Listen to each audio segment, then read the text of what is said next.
Shenango Touchdown Club would like to thank Nick's Auto Body, Newcastle Truck and Collision, and Castle Auto Glass. Both Shane Calderero and Steve Calderero have been sponsoring the fireworks here in Shenango for a lot of years, and we appreciate everything they've done for the Shenango Wildcat family.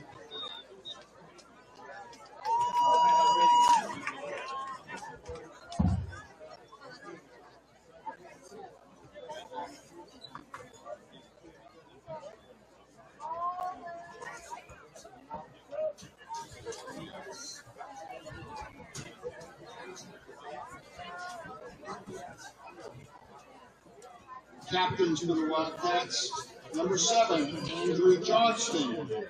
Number 22, Vinny Howe. Number 35, Colton Patrizi. And number 75, Levi Stuck.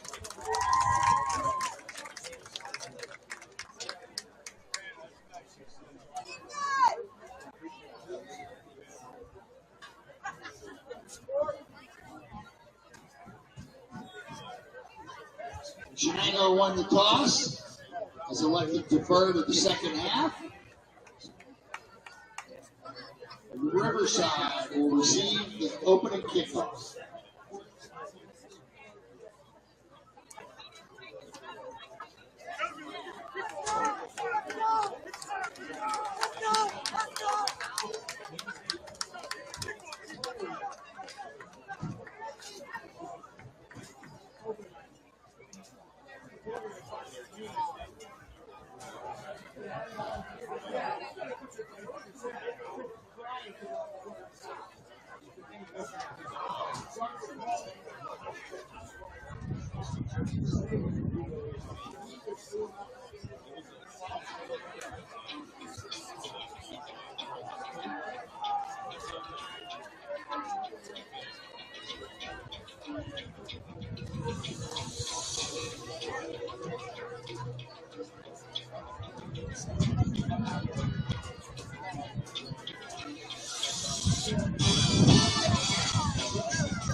Senior Andrew Johnston kicking off for the Wildcats.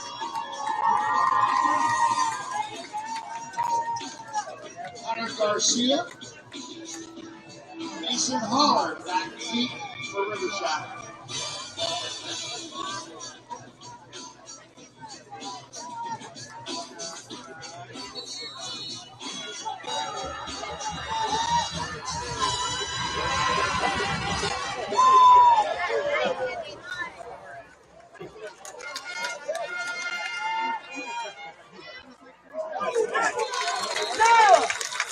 Hunter Garcia with the return for Riverside.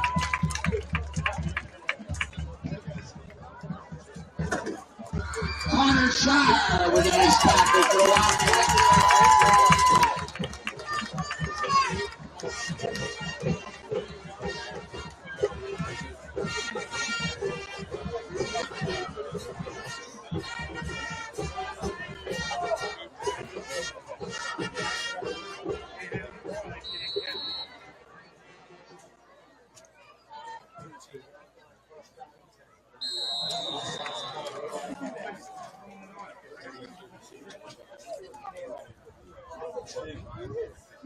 Offsides against the Wildcats. It's a 5-yard penalty. Still first down.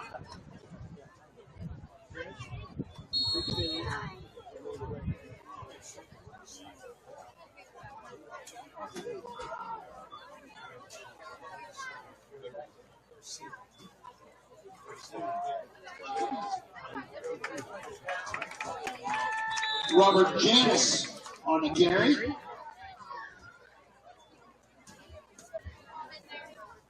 Colton Patrizi Varsity with that tackle for the Wildcats. Second down.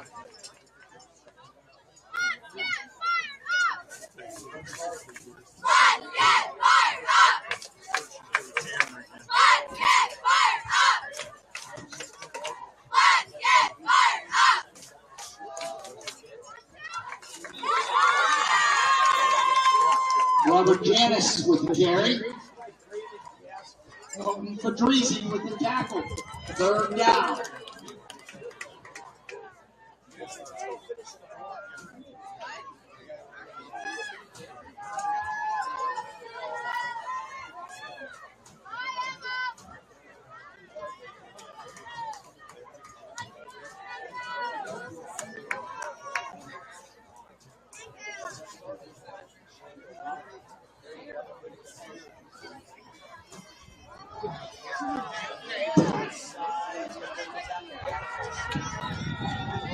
Robert Janis on the carry.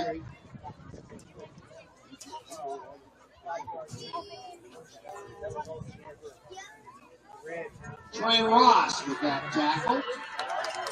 That play results in a Riverside first down.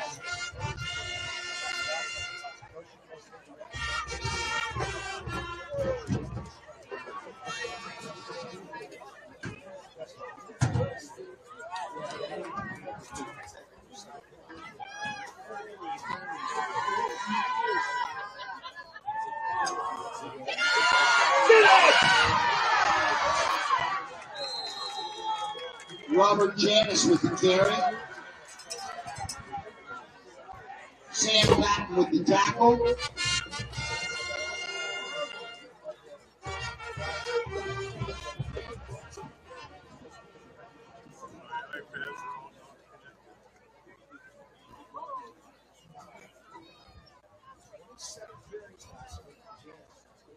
Let's go, Mike! Hit him!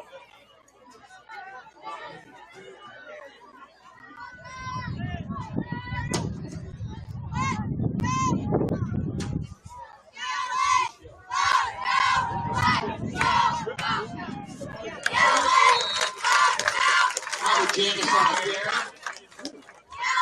Colton Varsity stops that play for no gain. After a loss of 1, second and 11.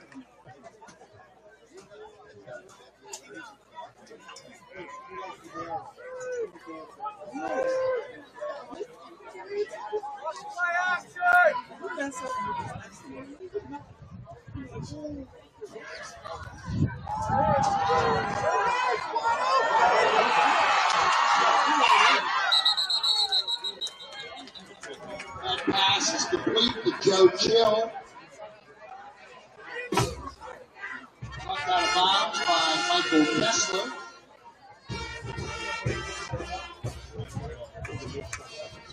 That's first and 10 for Riverside at the Wildcat 41.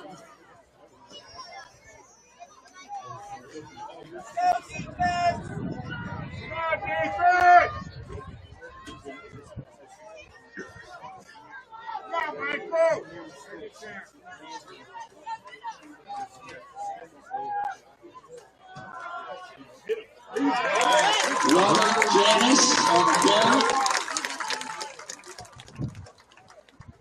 Colton Varsity with that tackle for a 1-yard loss. Second down.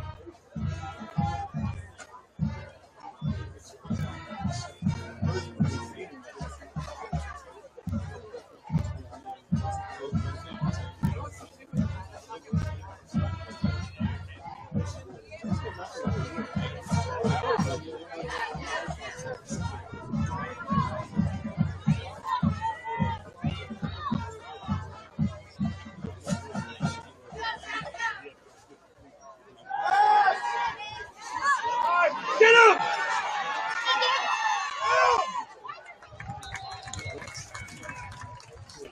Garcia and the quarterback keeper. Nice tackle, KJ Gorilla. Third down.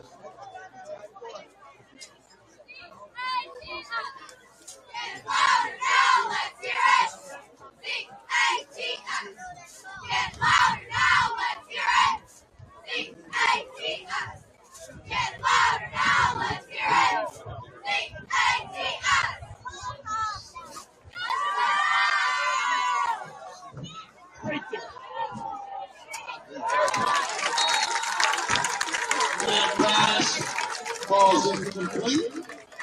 Good defense, A.J. Farella. 4th down.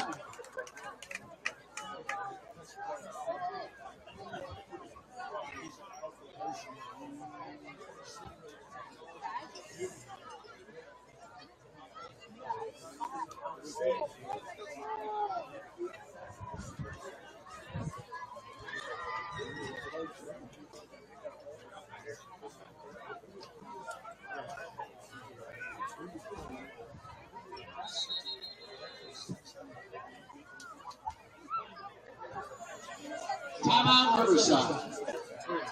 I just got a note that one of our first and second grade football players, Chase Carbone, is 8 years old today. Happy birthday, Chase.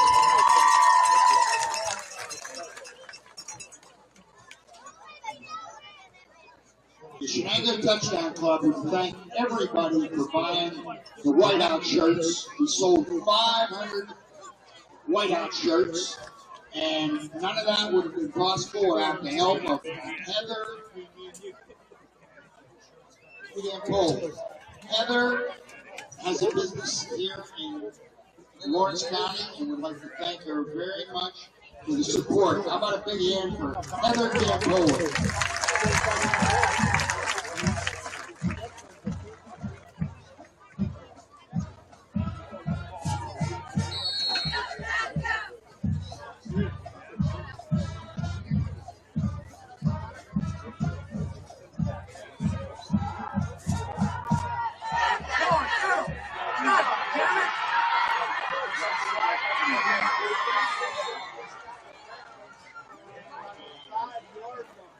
Garcia with the quarterback keeper.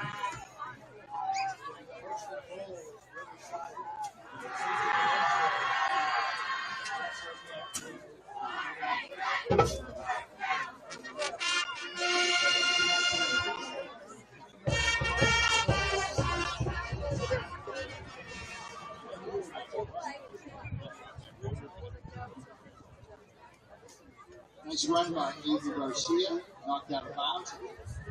3-yard line.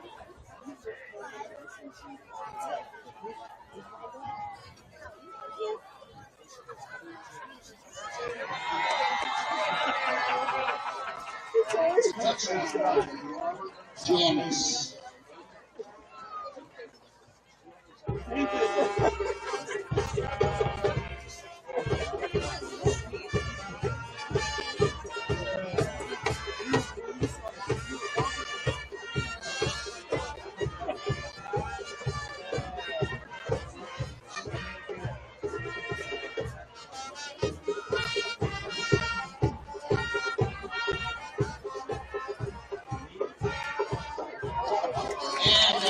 It was blocked.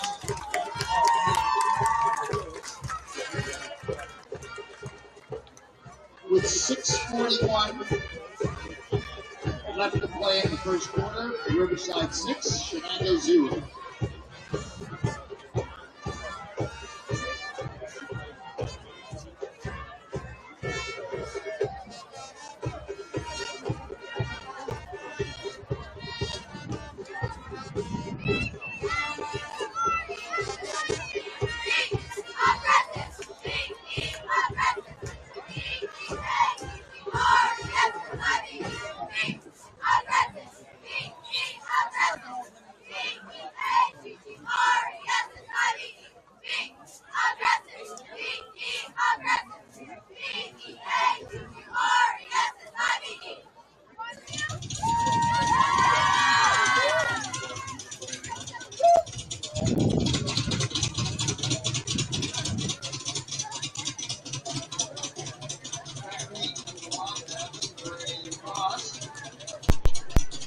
$30 visit to the Maley Chiropractic office includes an adjustment and/or all therapy is necessary. Landon Albertini.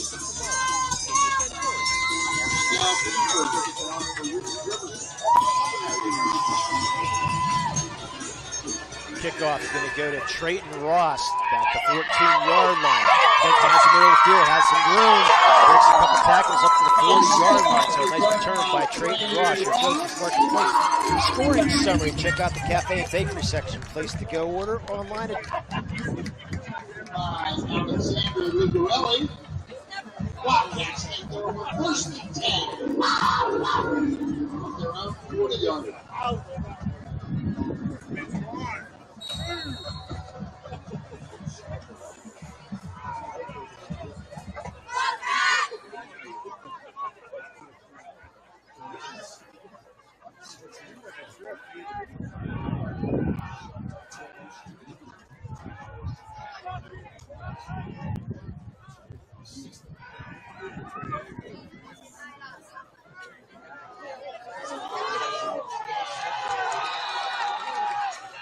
Sam Patton on the quarterback keeper. Tackled by Robert Janis. and I believe that's Patton. That is. That's Sam Patton back. First play of the game hurt. Looks like the backup quarterback is already warming up a little bit. Yeah, he better, because Janis is going to have to come out for this play. Patton's going to have to come out for this play. We mentioned Sam, he's the WPL champion shot put and discus. His brother Will walked on to the Penn State team. It shows you the athlete that Will is. He was a state finalist discus and 21 champion. And Sam Patton's dad, Jay, played football at IUP, and his uncle John at Clarion. So an athletic family for Sam Patton. Only a junior, and they're attending to him. Didn't see what happened. He just got pressured. I did not see what happened either. He got took down hard. It's a nice hard tackle. Nothing dirty or anything about it. Oh, no. So let's do this. Let's take a quick break while we're waiting for the injury timeout. You're watching high school football here in the Lawrence County Sports Network, powered by LCAP.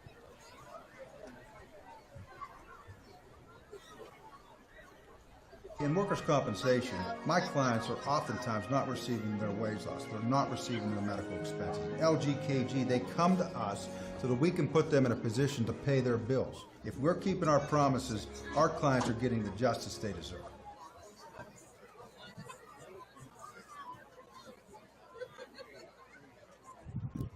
When you're looking for quality concrete services, contact the experienced professionals at Doran Concrete. Our company is family, locally owned and operated, and has been serving the community for over 30 years. Get residential or commercial concrete services for any size job. Our skilled professionals offer prompt and reliable services at an affordable price. We believe in the principles of honesty, integrity, and reliability. Get in touch with us for exceptional concrete services at prices that you can afford.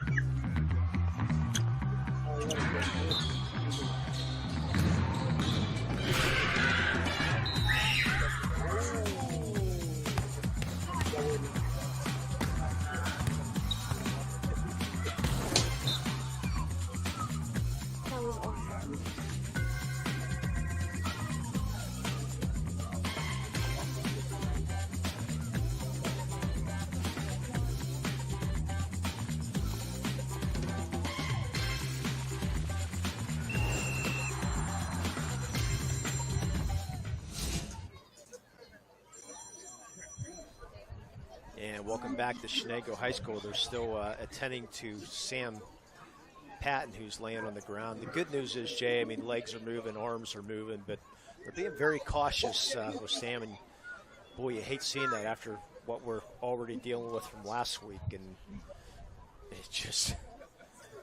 it's very scary. Yeah. Like the coach from Red Bank said, football can be a very violent sport. Not on purpose, but things happen. Right. Yeah, things happen. You twist wrong or something in that line.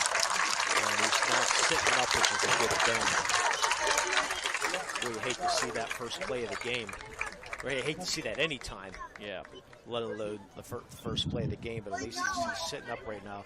A lot of silence in this football field. As I've known what's going on with Mason Martin, and you got something like this going on. So I want to thank Castle Asphalt for sponsoring tonight's broadcast.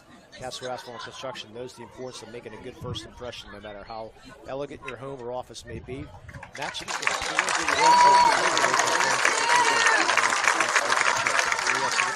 CastleAsphalt.com, and that is a great sight to see, my friend. Walking off the field in his own power. Thank you. 5-yard loss brings up second down and 15. You have backup Sam Myers in the quarterback position now. Sam Myers, the 6'1" senior. He was also part of that track team. Back to passer. Deep pass, and there's a double coverage. It's complete. Intercepted. I thought Barilla came down with it, but intercepted. Brady Newman. Wow, what a play by Brady Newman. Put that after our early Maley chiropractic play of the game right there, Jay. Tell you what, he threw the ball up for grabs, and they both went up for it. Newman came down with it. Sure looked like Barilla had it. Wow, what a great job by Newman. So the quick turnover, so Riverside will take back over on the 32-yard line. That's your Lador Bonner Law turnover with flexible appointment hours. Lador Bonner Law is a team of experienced lawyers and staff always ready to help. Interesting that they did that, Jay. Put the backup quarterback right off the bat and threw a big pass. Well, Myers was being pressed by two people from Riverside. I didn't catch the numbers, and he really threw it up for grabs. He's got experience, though, as a quarterback, a quick hitter up the middle. Ryan Dugas on the carry. That's going to be your fullback, and Ryan Dugas. Christopher Kale with a nice back for the Wildcats. About a 3-yard gain. Second down.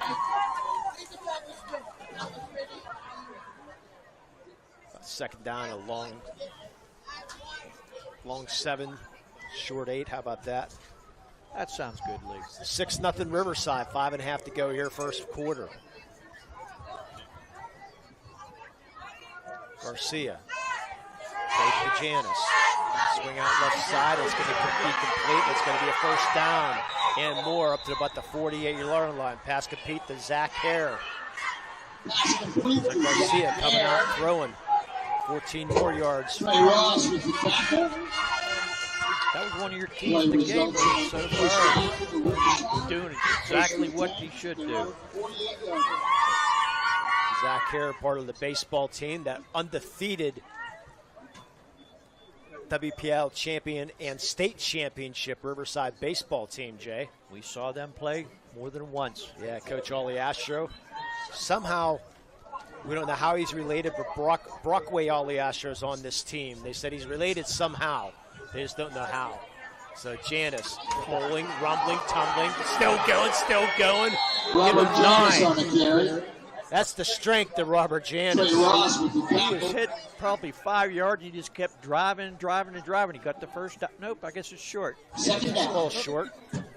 No, they gave him a first down, Lee. Well, the scoreboard did, but the chains didn't. Yep. Second and just short. About maybe a half a yard. Yeah, he's a big boy. Janis. Shotgun formation. Fake it. Janis is going to roll out right side, and he has room. Gets the first down and more down to the 35-yard line. Yeah, but we have a flag back at the line of scrimmage. Trey Ross with the tackle. Usually a holding call, and There's it a sure flag on the is. play. And that's going to Holding make against a Riverside. by Garcia. Garcia had a nice zone to run through, and now we know why. Yeah.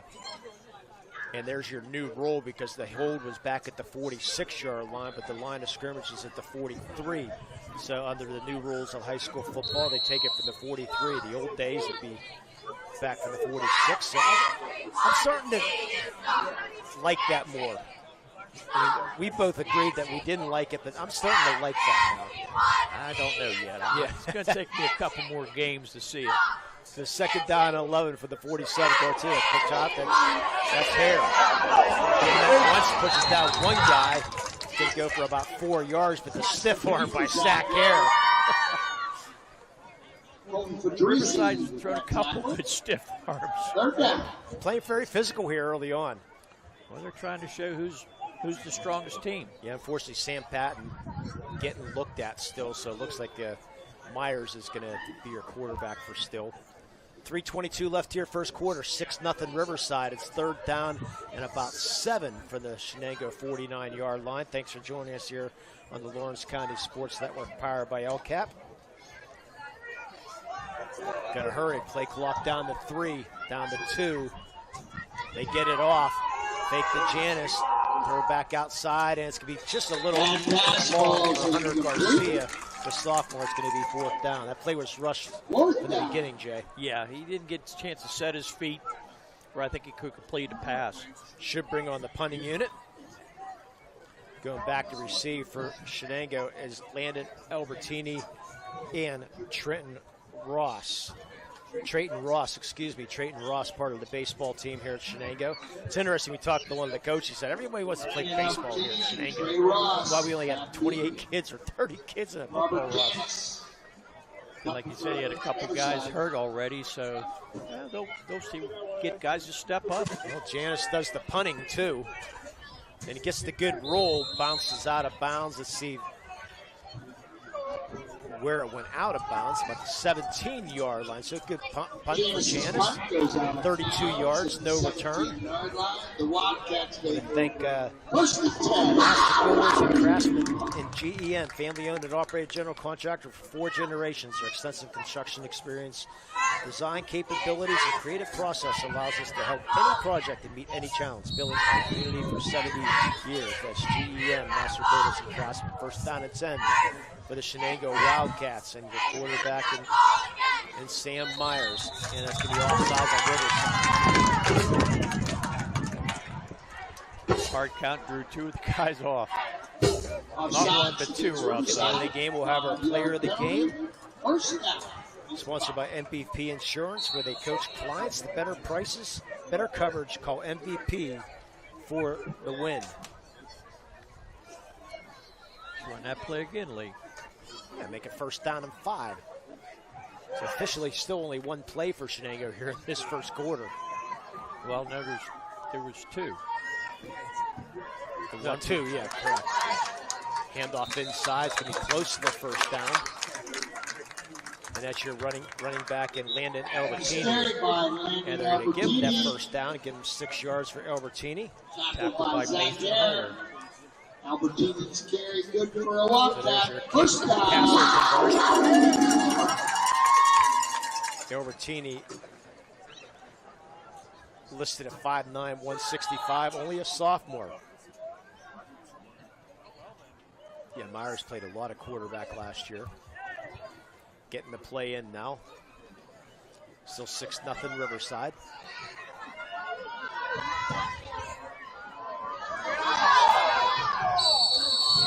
Yeah, don't get it off. Delay a game.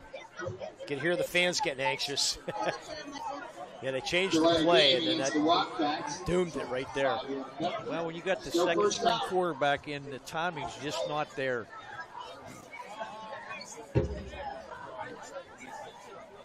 So make it first and 15 for the 24-yard line. Again, from Frank Bonjavingo Field. Chauncey always love to say that. Pop Johnson, Frank Bonjavingo Field. At Shenango. Used to play a lot of Saturday night games here. That was their big tradition, and they moved to Friday. Swing pass is going to complete to Albertini. Gets out to about the 28-yard line. Short gain. Tackled by Brady Newman. Yeah, we'll give him about a 4-yard gain. Bring up second down and 11. Just under 2 minutes to go here, first quarter. Thanks to everybody here again at Shenango High School for taking great care of us here tonight and setting us up. And for the Bucco, because we have so much food over there on the other side, it's insane. Myers going to hand it off to Albertini and drug down from behind. Nice play there by Hare to bring him down from the shoes. And now Albertini's hurt. He's okay. Yeah, he was wobbly like, oh no, please don't get hurt. A 2-yard gain for Albertini. Bring up 3rd down and about 9 on the play. Just tying the shoe now. Here's Albertini. Oh, they're going to give him time to tie his shoe. And well, that's surprising. The ref did. Wow. Interesting. Yeah, the ref even pointed his chest. Yeah, I know, but then they made a new 25-second clock. Oh, that's... Okay. Referees are being nice tonight. Yeah. As of now. Yeah. That's 2 good plays for Riverside, or for Shady. Shenango. Blitz coming. Fumble. Picked up there. Janice picks up the fumble, I believe. Nope.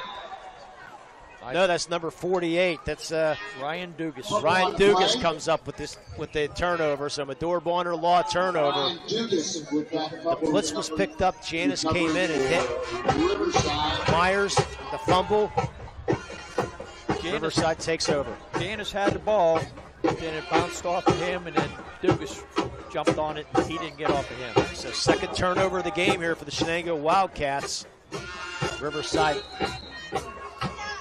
Shenango territory, deep in the territory at the 23-yard line with 43 seconds to go here, 1st quarter. Panthers already up 6-0. What do you look for here, Lee? Janice all the way. They're going to fake the Janice play action. Wide open on this. That's Hare. Fighting his way, staying inbounds and getting the 1st down to the 12-yard line. Another 11-yard gain.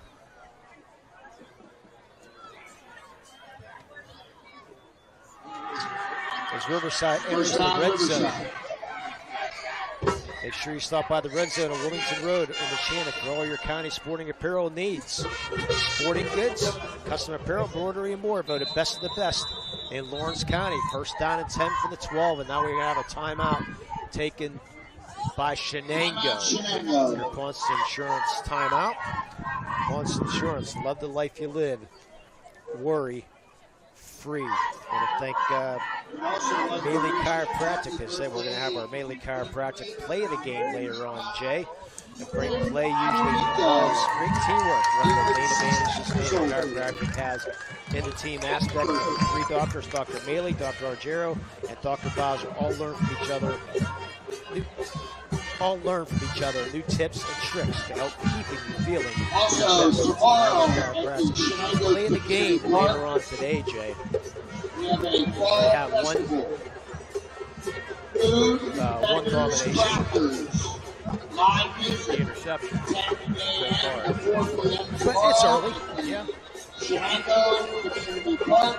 6-0 Riverside.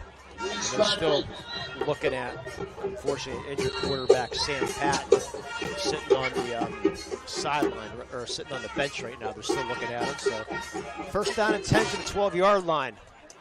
Riverside Panthers trying to take advantage of this turnover. Sam has his helmet on, but I don't think he's going back in for Janice a while. gets the pitch. Hit hard. It's going to be a short 2-yard Robert gain. Janice on the carry. Hitting the backfield. I believe that was Farilla. A.J. Farilla with the tackle. Well, Second Janice half. just does the dirty work, doesn't he? Oh, yes. He runs, and he just runs hard. Looks like a 2-yard gain there.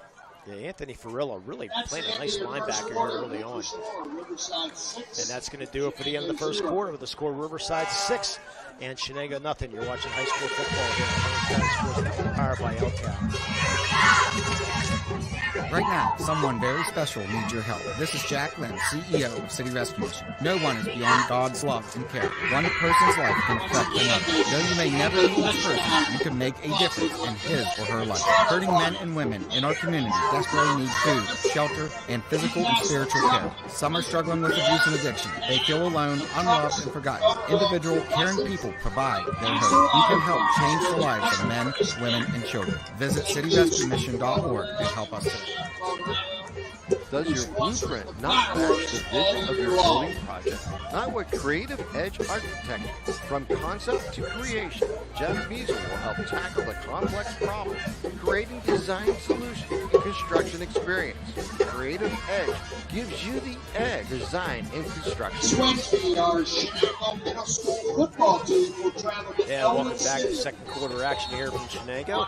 Riverside leading 6-0. We told the Riverside Panthers you're only allowed to run to the left because our camera, we're a little tight quarters here for Shenango coverage, so we might have a hard time seeing a little bit here tonight. So with the camera, Rob Natal's going to do his best as Garcia up underneath center for the first play. Back to pass, quick hitter, incomplete. A little underthrown to the intended receiver and Brady Newman. I think if he would have led him instead of behind him, then he would have been a touchdown because he had a step lead on the defender. Can I get this out of the way early? Newman. Have to do that because we do that with Hunter Newman in the Shannock. So Brady Newman, it's the way it is. So, but that really wasn't Newman's fault, though. No, it was not. So I can't really go Newman. You know? The ball was thrown a little bit behind him. Yeah. Brady Newman scored the only TD from last week. 3rd down and 8 from the 10-yard line. Garcia looking for hair. And it's got 3 incomplete. Thought maybe there's a little bit of pass interference there by Connor Shire, but didn't get the call. Bring up 4th down. Gonna try. Looks like a kick, Lee. I didn't see their kicker warming up, so we'll see what happens. Well, he's going to Miguel Kiefer, also on the soccer team for Riverside, is going to try a 27-yard field goal.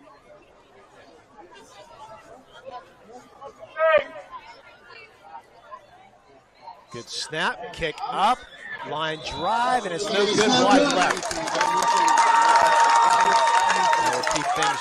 Keep things right here. So Shenango able to survive, Jay, off that turnover. Hopefully give Shenango a little bit of momentum. Yeah, Riverside took over at the 22-yard line. They could not get the first down. So Shenango will take over 1st down and 10 for their own 20. Just underway here, second half. Shenango 6-0. Sam Myers will still be your quarterback as Sam Patton got hurt the first play of the game.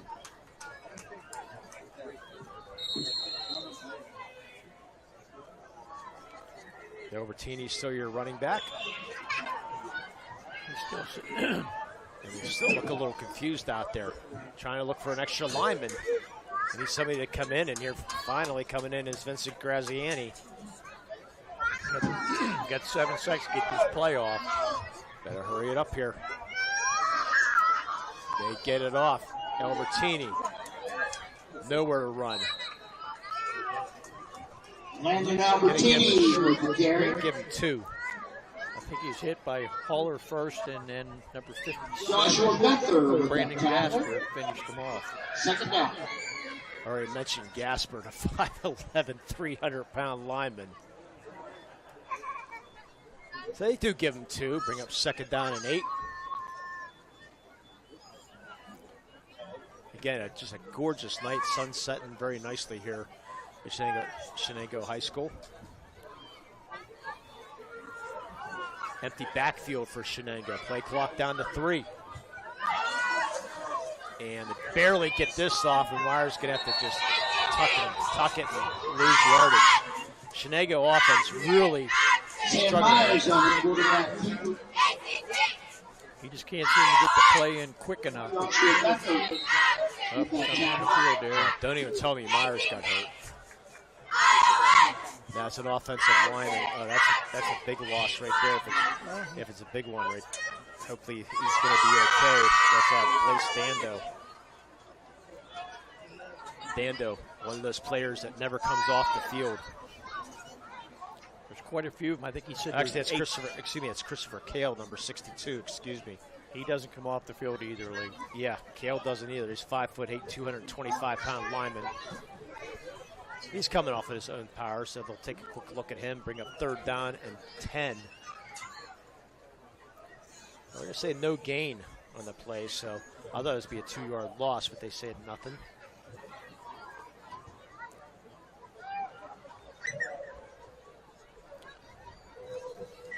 And actually, that play's not going to count. Actually, it is. Illegal formation. Okay, so it is a 2-yard loss. They declined the by penalty. Riverside. Third down. It's a third down and 10 for the 20-yard line. Was there a penalty there, Lee? Yeah, there was a penalty of illegal formation or something in that line. I didn't see that. Yeah, I didn't see the flag, but the referee said they declined the penalty, so it goes down third down and 10. Myers with the snap. He's being pressured, gets the pass out, and he's crunched. A 3-yard loss. Pass complete to Albertini. But was that Haller coming back there, Jay? Yes, it was Haller hitting him. Freshman Mason Haller. Riverside looks like they did the playbook. Well, with the 6'3" quarterback, they're just not getting plays off well. Third down, or fourth down and 12. 10-man rush, look out. Looks like Joe Chill back to kick. They do get it off. It's a high punt, but it's a short punt. It takes a nice Shenango roll. Yeah, at the 43-yard line, so it turns into a really nice 37-yard kick and no return. Shenango does not have a first down, Jay. They've only ran 8 plays, I believe. Yeah, I got him with 8. Actually, I got him with 8 plays. 9:55 to go here, first half. 6-0. Riverside. Halftime show. Insurance companies that are always on your side. The law office at Luxembourg Garber. Kelly and George are. Visit them online at lgkg.com for free consultation. That's your LGKG halftime show coming up with the half. First down and 10. Riverside. Fake to Janice. Good block by Janice. Garcia out to the middle. Complete. Somehow, I don't think he was looking for that receiver, and that receiver is Grady Newman with the sliding catch. He overthrew Zach Hare, and Newman come up with the ball. That's a gain of 6. Garcia's already thrown the ball 9 times here tonight. He must have learned something from last week's loss.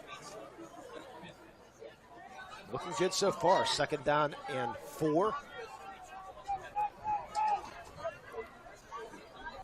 Janice goes in motion. Inside handoff. He's going to get the first down and more. Good hard run. The first down. Ryan Biggis on the carry.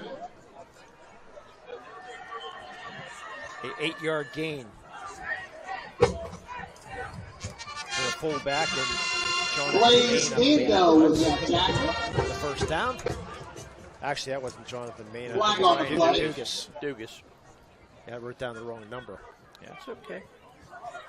So Dugas' second carry, get the first down at Riverside in complete control of this game right now. Yeah, but we have a penalty on the play, a personal foul on Riverside. So the run will count. Personal First foul down. But then you against lose Riverside. So 15-yard penalty after the play. Gonna push it back to the 42-yard line. Gonna bring up a That's a first down 15-yard and penalty, and they will repeat 11. first down. They do give him the first down because it was a dead ball after the play penalty, Jay. I didn't see what happened. Near left. I was getting bothered by, I think, our fan from Shenango here, which is a good thing. Never mind being bothered here at Shenango. Inside handoff again. Breaking a couple tackles and gets down to the 46-yard line. That's Ryan Theodore, 5'7", 100. Ryan Theodore on that carry. Runner. A.J. Corella with the tackle. Theodore, part of the basketball team and the baseball team at Riverside. So Janice hasn't touched the ball for a few plays. I think he's time now.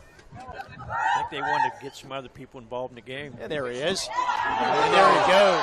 40, 35, 30, 20, 15, 10, 5. Robert Janis.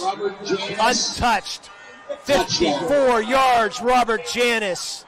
12-0 Riverside. He had more speed than I gave him credit for. Lee got out in the open. And I'll tell you what, he ran away from those defensive backmen.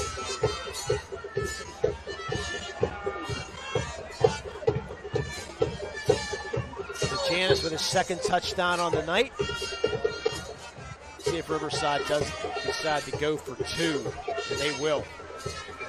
Already up 12-0. With that offensive line getting it done, Jay. It's a huge hole to go through. I'll tell you what, once you get out in the open, he ran through one tackler. Once you get out in the open, he just ran away from everybody. Zach here's your fullback, and that play's going to get called. Ball started by Riverside. So it's going to push it back to the 8-yard line. Nice crowd on the other side with the Riverside Panthers shed. Traveled well up from Elwood City. It's not that far of a drive. Nah. Miguel Keeper into an attempt. The extra point. We'll have our LGKG halftime show of the Riverside Band and the Shenango Band. And now they're going to go for the extra point. That's because of the distance, I believe. For the 25-yard line. And where's the flag now? An illegal substitution on Riverside. 5 more yards. Push it back to the 30. Now might change it again. Let's see if Kiefer has the 30-yard range. I said part of the soccer team at Riverside. Saw soccer. A kicker playing soccer for North Hills the other night. Would that be a 37-yard field goal? That's 30. Kick it for the 20. Kick is up, and it is short. No good. He scored Riverside 12. And Shenango nothing. You're watching high school football here in the Lawrence County Sports Network, powered by LCAP.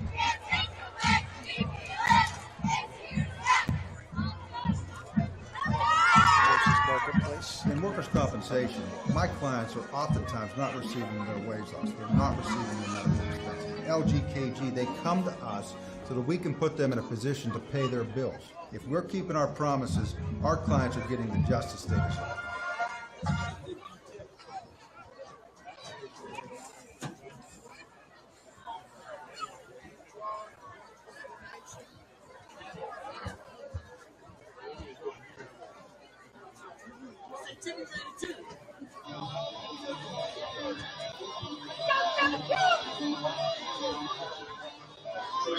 Ross, and Albertini back to the Wildcats. Daryl Keeper.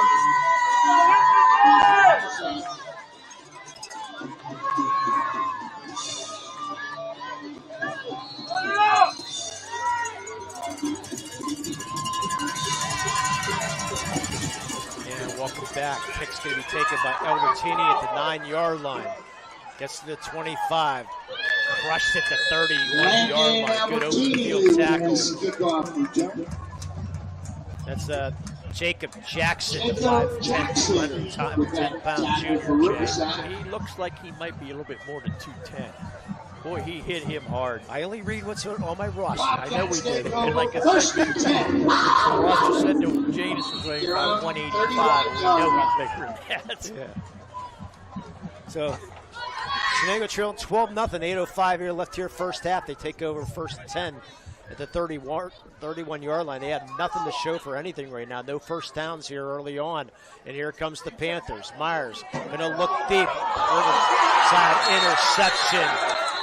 Brady Newman with the interception. But we have a flag at the 44-yard line. And it's going to be a defensive pass interference call. And Shenango's going to get a break. Very poor thrown ball. Well, the receiver, I thought, slipped, but apparently he got blocked and slipped. And that's why the pass interference call. So Shenango's going to get their first down of the night. With penalty against Riverside, pass interference. And it's a 15-yard penalty, so they're going to mark it from the line of scrimmage. So that will put it to the 46-yard line and be a first down and 10.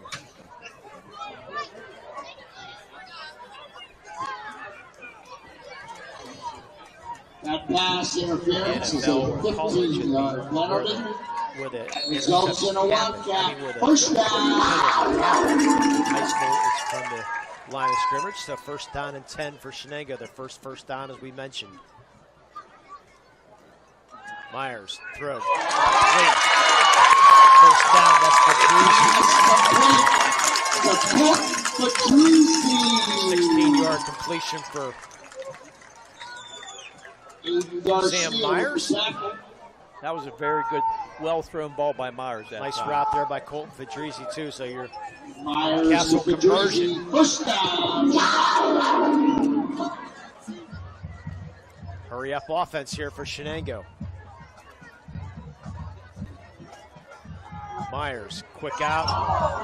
Unfortunately, Trayton Ross went left and Myers threw right. I think Garcia was the closest to the ball. Second down. No, not on the same page there. No. They get this hurry up offense going on now. So finally, it took them a little bit, but it looks like everybody on the same page now. For Coach Graham and the Wildcats. They seem to be getting to play into Sam Myers a little bit quicker too, which is going to help him out. Second down and 10 for Myers.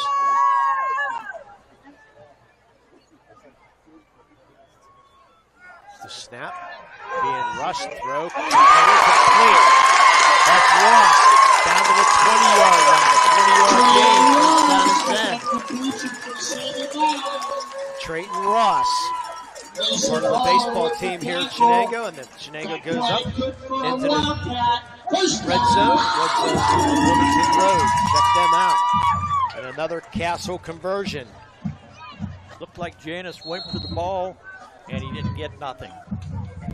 Castle Asphalt prefers commercial or residential asphalt paving and equipment taken by Riverside. A points insurance timeout. Castle Asphalt's been in the paving and construction business for 15 years, using top-of-the-line equipment and resources to guarantee that your job is done correctly and efficiently. Innovative methods combined with years of experience. And Health and Motion Physical Therapy is a local graduate, Mike Mirko, at Health and Motion Physical Therapy is looking to get local athletes back on the field, but everyone deserves to be at the top of their game. Physical therapy can help with all pain, not just for the athletes. He hopes to limit exposure to pain medication, and physical therapy is a powerful alternative. Also, Brett Chaz. Joseph Marketplace. The play was the scoring drive. I'm sorry. Riverside, 3 plays, 54 yards, and a run by Mr. Janus, and a missed extra point. So first down and 10 to the 20-yard line. They're going to mark it the 21-yard line officially. Myers is going to keep. Breaks it back inside. I believe he's hit hard. Going to fall forward to about the 18-yard line. 19. Actually put his knee down at the 20. So it's only a 1-yard gain. Bring it down, 2nd and 9. Now they're officially in the red zone. Now we're going to have an injury timeout or a timeout, an injury timeout. Oh, he just went down. It just fell over. Yeah, I know.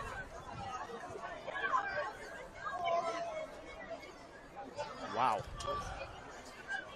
I looked, he started back towards the line and just fell. I did not see the number, Lee. I thought I did, but it's the wrong one. I think it's just one of the linemen, but boy, that's a scary thing there. Let's take a quick break. You're watching high school football here in the Lawrence County Sports Network, powered by LCAP. When it comes to protecting those you love, the businesses you've built, or the things you've earned, you need someone you can trust. Who better to protect your interests than a local insurance agent? Pontius Insurance is a team of local agents helping local residents in Lawrence County and surrounding areas, specializing in auto, home, business, and life insurance. Come see Dan Pontius, Jessica Dix, and Tracy Giddings, and the rest of the team at Pontius Insurance, and receive the personalized service you deserve. Works in Progress Painting wishes a successful and satisfying season to all the Lawrence County sports teams and athletes. Work hard and bring honor to your team, school, and family in how you play. Joe Wright and his family have been providing painting, window cleaning, and other property services for business and homeowners in the Lawrence County area for over 10 years. Their goal on every project is to provide a meaningful service that honors their customer, God, and their family, and to have fun while doing it. Works in Progress is now booking interior painting projects for both residential and commercial projects. Call Joe today at 724-714-4294 to discuss your next project.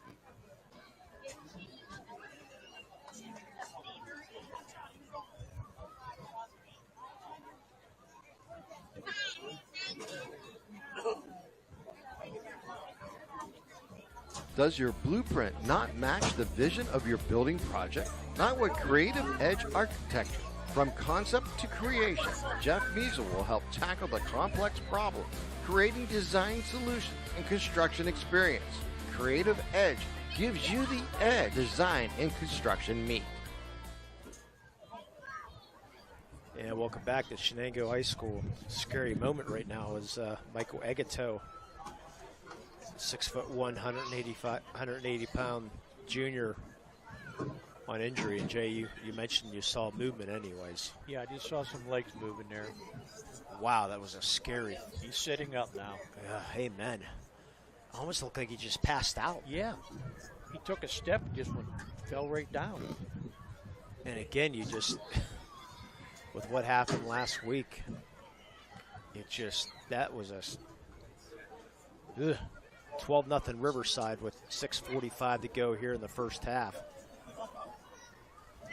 Nothing more important than Michael Egito right now. That's for sure, Lee. And you could hear the crowd, when he dropped. I mean, it was just like everybody knew there was something. I said, it looked like just a pass out, like he went.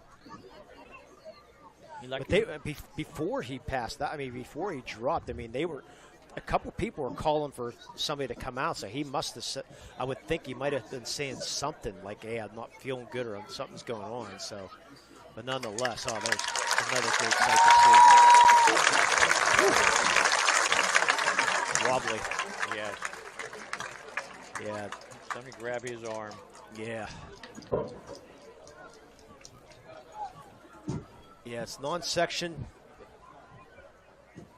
Yeah, he is not. Went kook-eyed there. Yeah, he's going to come off. So can't see who took his place. 2nd down. Pass. Looking, and complete. Touchdown. Colton Fedrizzi. Out jumped Aiden Garcia for that touchdown. 20-yard touchdown pass.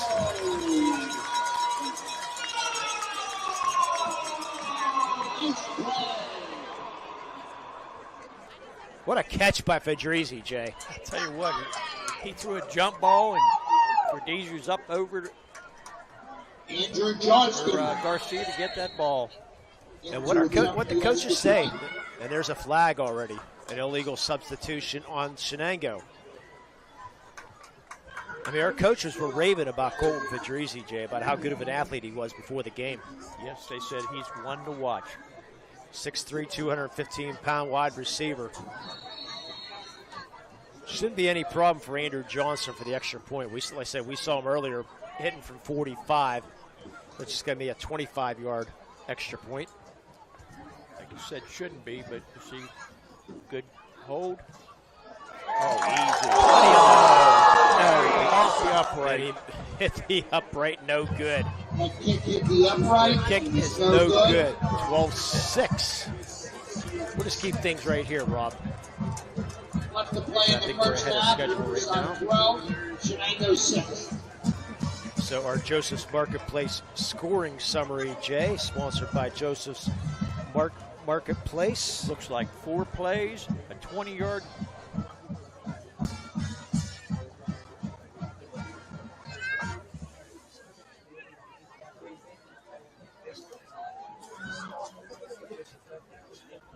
operate it since 1915. And please get some ribs going, Mr. Joseph's Marketplace.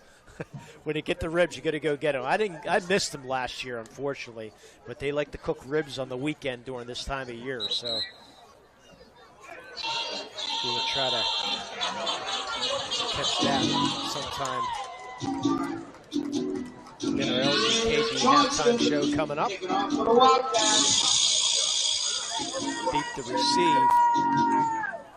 Looks like Mason Haller to the near side, and that's Hunter Garcia to the far side. Standing back at the 5-yard line to the Johnson's leg.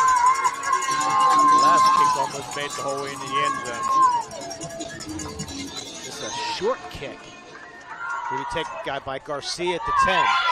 Gets up to the 20, and he's drilled.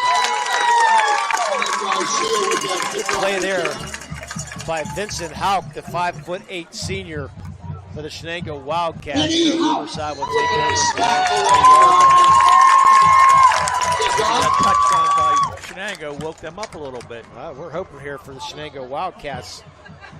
Still 6:31 to go here first half, 12-6 Riverside. Got the cheerleaders going, that's for sure. Garcia underneath center, and you got all kind of flags early. Yeah, unfortunately the snap was on 2 and the ball came at 1.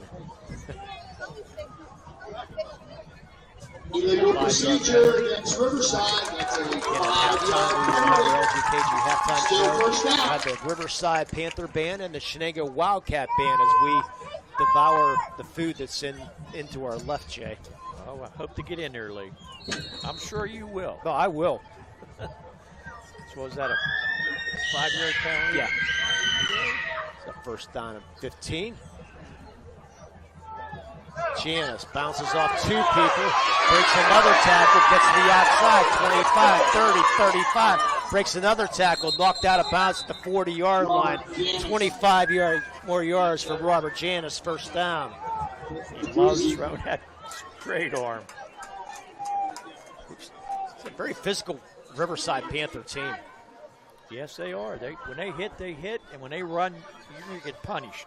Actually, officially a 26-yard run up to the 41-yard line. They said he stayed in bounds, which is interesting. I didn't look like he was. Well, the forward progress must have stopped at the 41 when he got pushed out, I guess. I don't know. Nonetheless, the clock's running. That's why I say that. Yep. Janice, pitch to the left. Actually, that's not Janice. Going to get the 45, 50, and there he goes. 40. Brought down at the 33-yard line. Mason Haller, the freshman. Nice run by Haller. That's 26 yards for Mason Haller. First down.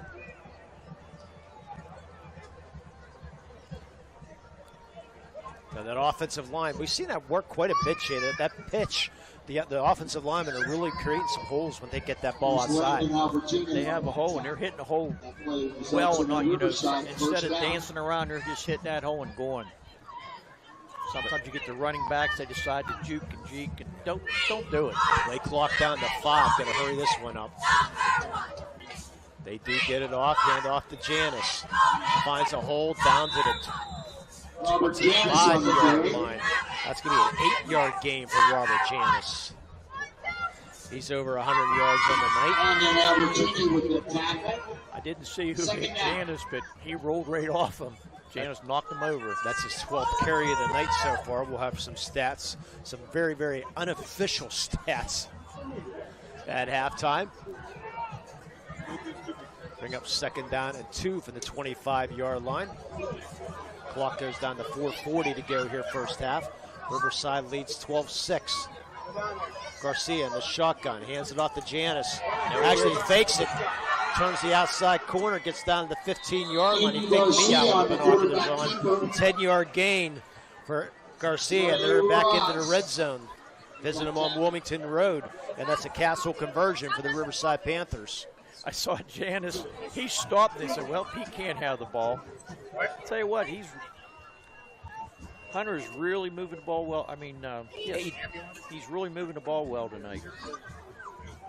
Yeah, that should have been my first clue. That Janice was stopped at the line of scrimmage. There's no way. Should have been my first clue. First down and 10 from the 15-yard line. Janice this time going to go for a short gain. There's a flag on the play. Because they're played by Colton Fedrizi, but let's see what the flag is. Yeah, it's a holding call on Riverside. I'm sure they'll take that. On the Shenango sideline, the Shenango bench. They'll bring up first down and 20. Great sunset off to our left. If we had more cameras here tonight, I'd say go get the sunset, but we're not going to let Rob do that tonight. Rob Natal, the producer, the cameraman, the cook, everything here tonight at Shenango High School. He's doing a good job. I hope he knows how to pack up all the equipment. Or somebody else can have fun trying to put it back together. And what are the referees talking about now?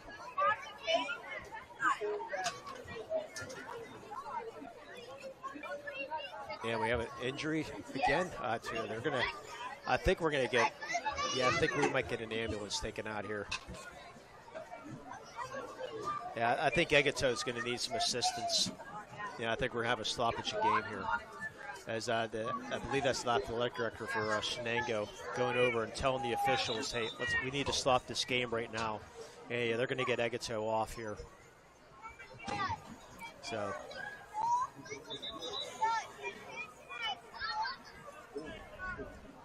I believe that's Jan Budai stopping the game. Let's get our man taken care of, Michael Egito. Yeah, he took a pretty hard hit. He was woozy when he was walking off the field, Jay, so let's stop. They're going to continue the game. Oops, okay, excuse me, second down. Roll out, Garcia, ball complete to Hare. Gets down to, still stays in bounds. They're going to say he stepped out of bounds at the 12-yard line. So, 13-yard gain.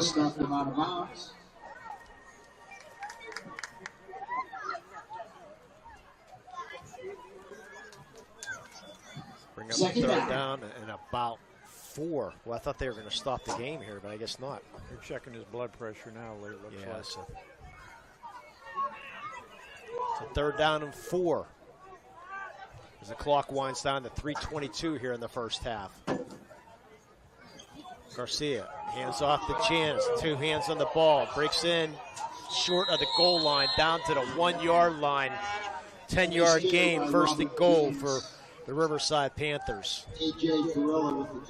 Another strong run by Janice. Like I said, one person doesn't bring him down.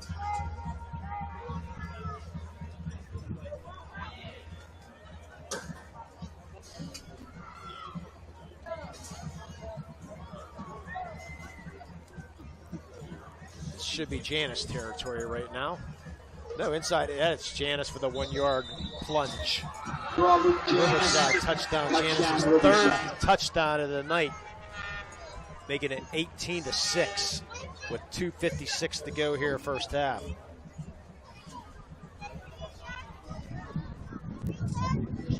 I'm assuming they'll go for 2. Nope, Kiefer comes on for the extra point. Last one just came up short of the 30-yard line. The first one was wide.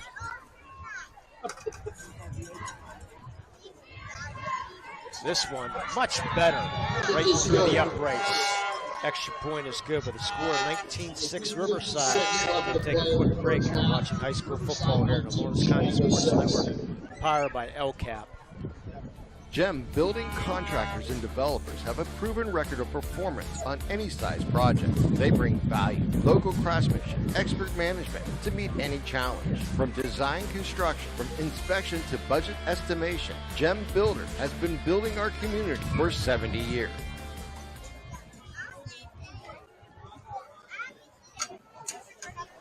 Yeah, welcome back to Shenango High School. 19-6 creative design, fully licensed and insurance architecture and construction management services, schematic design, construction documents, permitting, construction management to meet all your building project needs. You can call 724-652-1372 for more information. Now our Joseph Marketplace scoring recap. They took 3:30 off the clock, 6 plays, 20 yards, top up by a 1-yard run by Janice. Robert Janice's third TD of the evening. Albertini takes it about the 15-yard line. Be brought down at about the 34-yard line, but a flag on the play. Which usually means hold, unfortunately.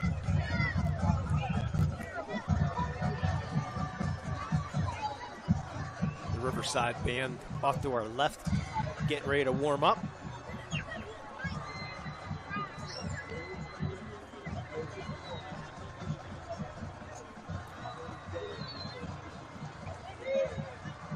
And they'll march it off on Shenango. The offense has looked better, Jay, since they went into that hurry-up offense in Sam Myers. Yes, they did. I think Sam was having a hard time getting the play in, so now they're going fast-paced and it's working out better for them. We'll look at our works in progress paint services keys to the game when we come back to start the second half and see how our predictions have gone, Jay. Who's that, the 22-yard line? We'll give them about the 22. Yeah, we'll give them the 22. Okay. First down and 10. Myers, quick hitter, is going to be complete to Fedrizzi. Look out! Makes 2 tackles. He's off to the races. 30, 20, 10. Touchdown! Colton Fedrizzi, 78 yards. No flags.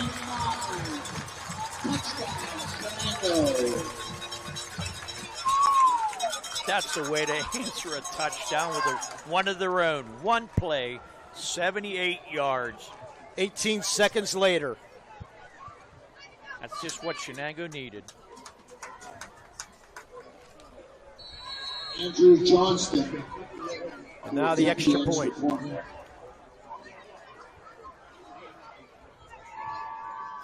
We know it's going to be long enough. Nope. It's blocked. And a block. Wow. So it wasn't long enough. So we've had problems with extra points here tonight. So the score stays 19-12 with 2:38 to go here in the first half. So one play, 78-yard drive. The Joseph's Marketplace scoring recap. Fedrizzi broke a couple tackles, and once he got on the outside, nobody's going to catch him.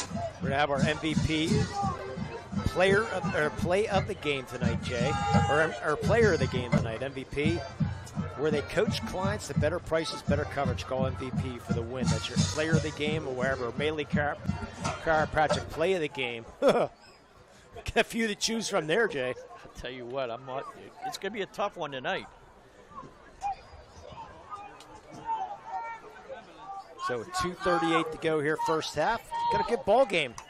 Looked like Riverside was just going to walk out of this going up 12-0. Shenango couldn't do anything offensively. Didn't get their first down, though, about 8 minutes to go in the first half. Well, Sam Myers had a rough... Oh, here comes the ambulance. Yep. Sam Myers had a rough start, but once he got in the flow of the game and got a couple of series underneath his belt, he did well.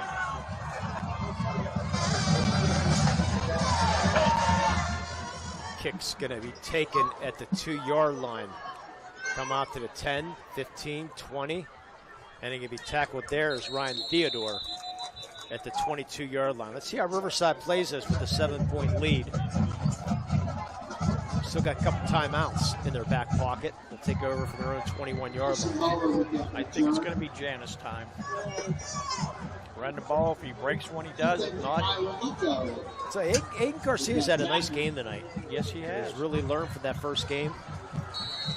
So he was only 5 of 12 last week and a couple picks. Doesn't have a touchdown tonight, but Janice took care of that for 3 runs right now. Garcia's going to line up with a shotgun. Janice is going to go to his left. Garcia's going to take off right side. Trying to get outside, but the Shenango defense is going to swarm. For a 1-yard loss for Robert Janice. He stayed in bounds, though. The clock will continue to run.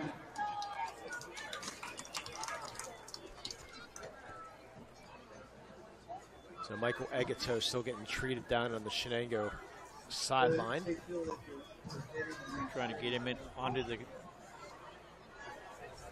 gurney there to get him into the ambulance. So 2nd down and 11. Riverside's going to take every second off this clock as they can. They don't want to give Shenango much to do, and they took too much time.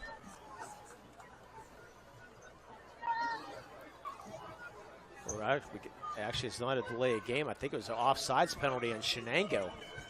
Boy, is that the far linesman over here. How could he see that? Offsides against Shenango. Hunter Shire's pleading this case that the cornerback here was up on the line of scrimmage, must have crossed over somehow. That's where the flag came from, so Shire must have been just offside. Bring down 2nd down and 6.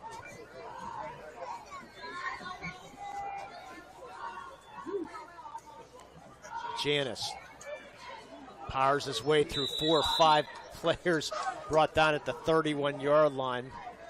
Actually, the 31-yard line, just short of the 1st down. We're about 3rd and 2. Riverside in no hurry here.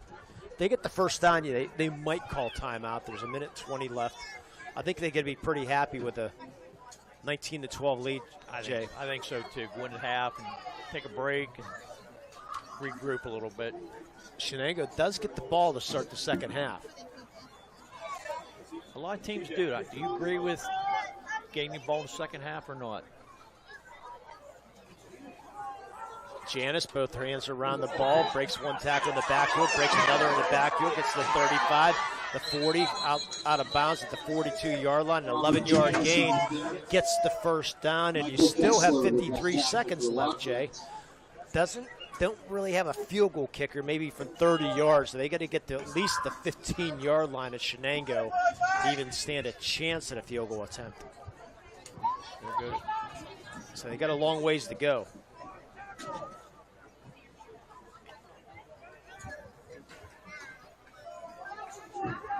The 1st down and 10.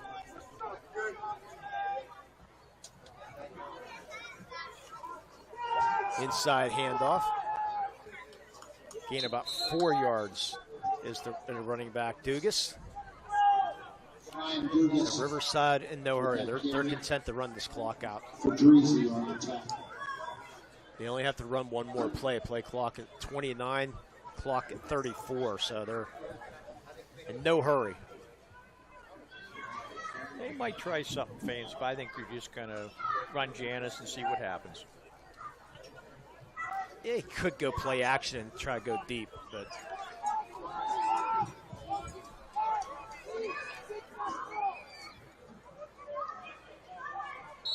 take a knee. Took a knee. Interesting. So nonetheless, that's going to do it for the 1st half with the score 19-12. Riverside leading the Shenango Wildcats. We're going to keep things right here for our halftime show, Mr. Natal. We're going to our LGKG halftime show. We'll have the Riverside Panther Band and the Shenango Panther Band here. You are now tuned into the Luxembourg, Garvin, Kelly, and George halftime show on the Lawrence County Sports Network, featuring performances by your marching bands and recapping the action from the 1st half of the game. Looks like they get checked out. And Sam Patton got hurt the very first play of the game. So he's walking off the field very gingerly back to the locker room. I don't think he'll be back in either. No. And I'm trying to see who might be the first band out here tonight. Usually it's the visiting band that comes out, but I think they might be waiting for the ambulance and everything to get taken care of here tonight. But how about the play by Aiden Garcia, Jay? He's had a great 1st half here for the Riverside Panthers. I'll tell you what, he has played a great 1st half. All his throws have been on target or nothing close to getting intercepted. Like you said, he had 2 interceptions in the last game.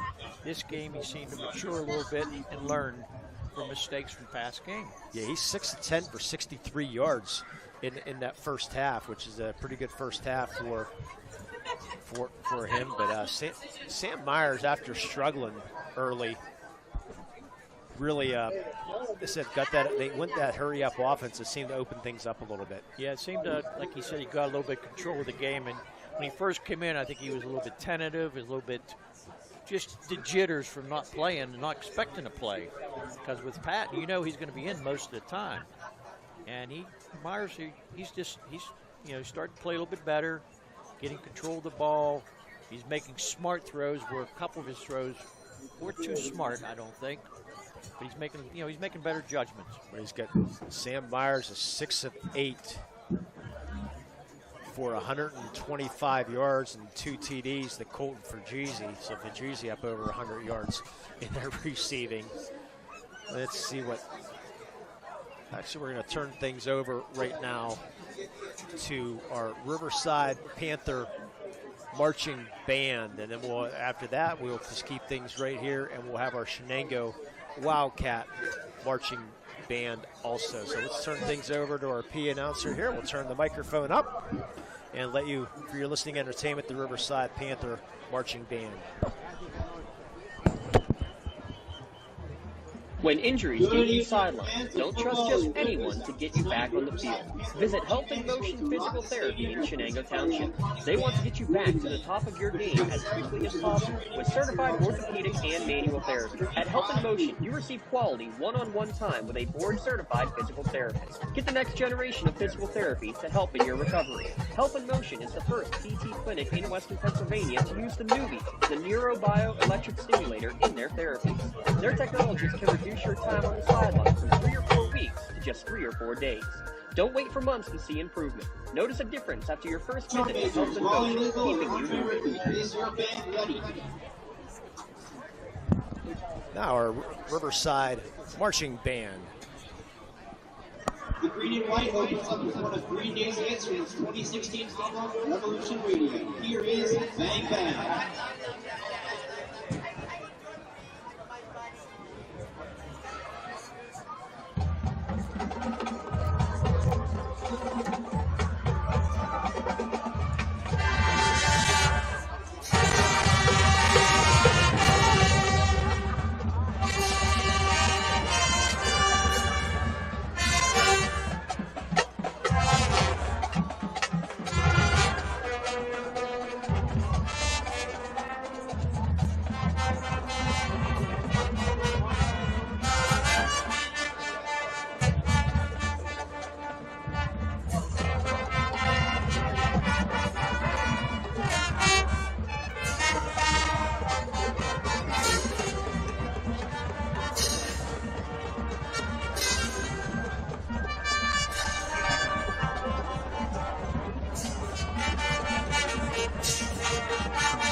Our next selection is 2004 song from the American Idiot album that reached #1 on the Billboard mainstream rock charts. Hold on to your seats for this up-tempo thing.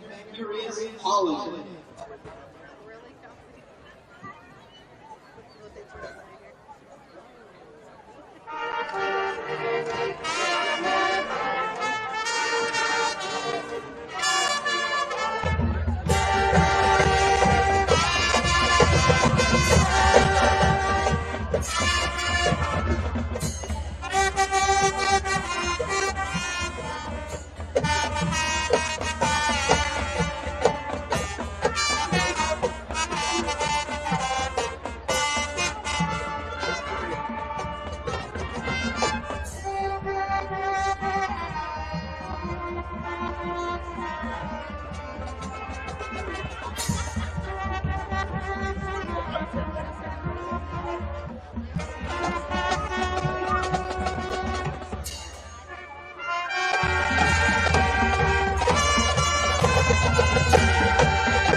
Although different from Green Day's original style, our final selection from the 1997 Nimrod album is one of Green Day's most popular songs, featuring Eagle Ryan on the trumpet. Here is Good Riddance, Have a Good Life.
Green and White ones who have enjoyed their nod to Green Day.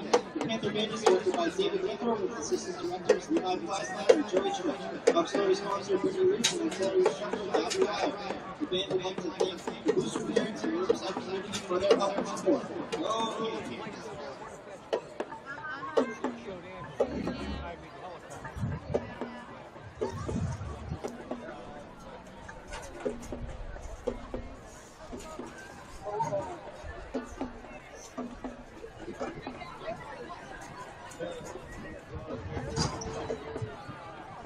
Good evening, ladies and gentlemen. Under the direction of Senior Drum Major Brian Van Evan, please welcome to the field the Shenango Wildcat Marching Band.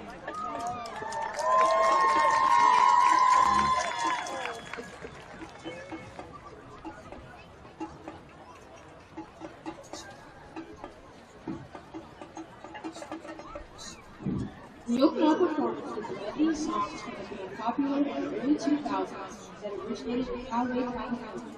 Featuring songs of all the small things in the rock show, we hope you enjoy this 22 hash match.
Featuring hard artillery, we hope you enjoy by Varsity.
Released on September 29, 2003, it became more popular due to its release in 2004 as the most executive for the U.S. Academy. Being the Killer's most well-known song, it has over 3.5 million copies. We hope you enjoy Mr. Breast.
The Shenango Wildcat Marching Band is very good arrangement for both coaching. Assistant directors Mr. Lee Ward and Mr. Peter Stewart. Featured advisors Mr. Anthony Stevens and Mr. William Willis. Dance advisors Mr. Kelly Crotchetter and Assistant Officers Mr. Ross and Nicholas Dixon. My name is Janelle Mistro. Thank you, and go Wildcats!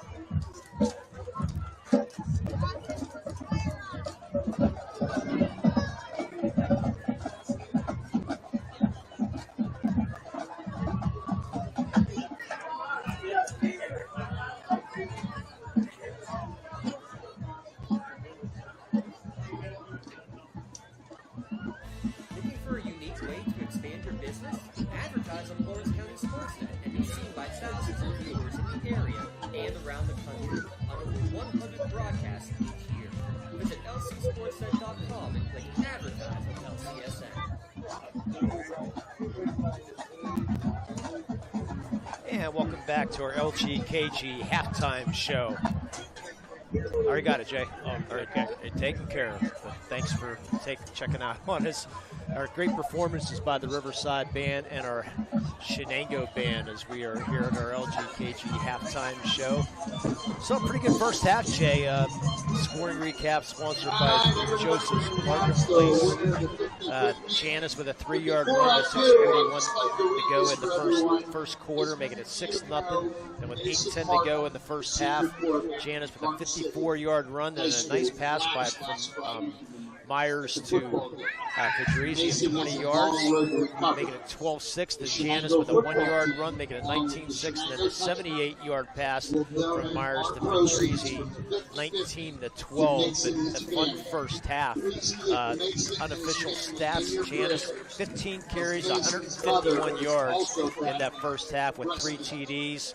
Garcia was 6-10 in the air for 63 yards. Really played, thought he had more yards than that, but might add it 63 yards. On the other side of the balls, Myers coming in to back up, coming in for the hurt Patton. 6 for 8 on the night, 125 yards. And Fedrizzi with those catches, three catches for over 100 yards. Pretty good first half performances by those football players.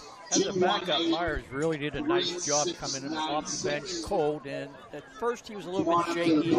Jitters were there. But once he got into the flow of the play and made a couple of nice plays, then he played a lot better in the second quarter. It looks like they're going to have a little bit of a delay here to start this second half as the ambulances and fire trucks are still out there. Football teams have not come out of their locker room, so I'm assuming they're going to have a little delay. We had, unfortunately, Sam Patton got hurt the very first play of the game. Just a weird play. Don't know what that they're checking, the knee or something in that line. But you said watching him walk up the field at halftime didn't look. No, he just looked a little wobbly. Didn't yeah. He was on Once again, we'd also like to off the field. thank Heather Campoli for all her help with the 500. Our thoughts and prayers right now out with Mike Wegato as he Thank you, unfortunately Heather. dropped with about 6 minutes to go in the first half. Just went down. Looked like a couple players were motioning, hey, you might want to get somebody out here. And then he just unfortunately fell to the ground. And that's why the ambulances are still out there right now. So the football teams are still in their locker rooms. Also, don't forget about tomorrow at the Shenango Community Park.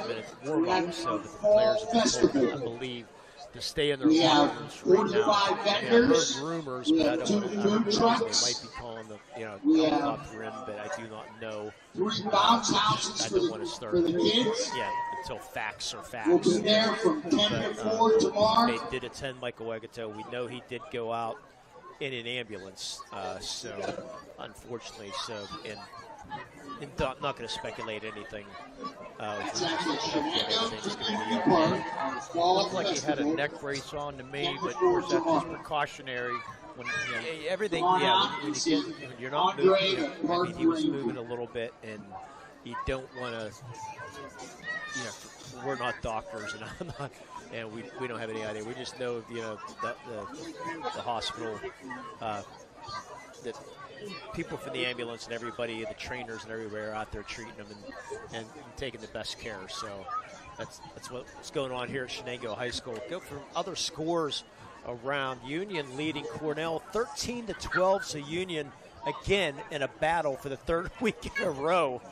They had quite a bit of battle we had last week. We're going to have them on the air on Thursday night, by the way. Union and Shenango on Thursday night from Union High School. Going to be a fun one for that. Mohawk leading Laurel only 7-6 at halftime, which that's a shock. 3A versus 1A. I thought Jay Rona might have a field day out there, but so far, no. And we was talking to Mr. Dodds before the game, and he says, I don't know what kind of game this is going to be, but you never know till you get on the field. And now Mohawk leading 14-6, thanks to our update from Rob Natal, who pulls the game up. Also at halftime, the Shannock leading Ambridge 21-6 at halftime. Also around the county, Elwood City leading Carlington 12-6 at halftime.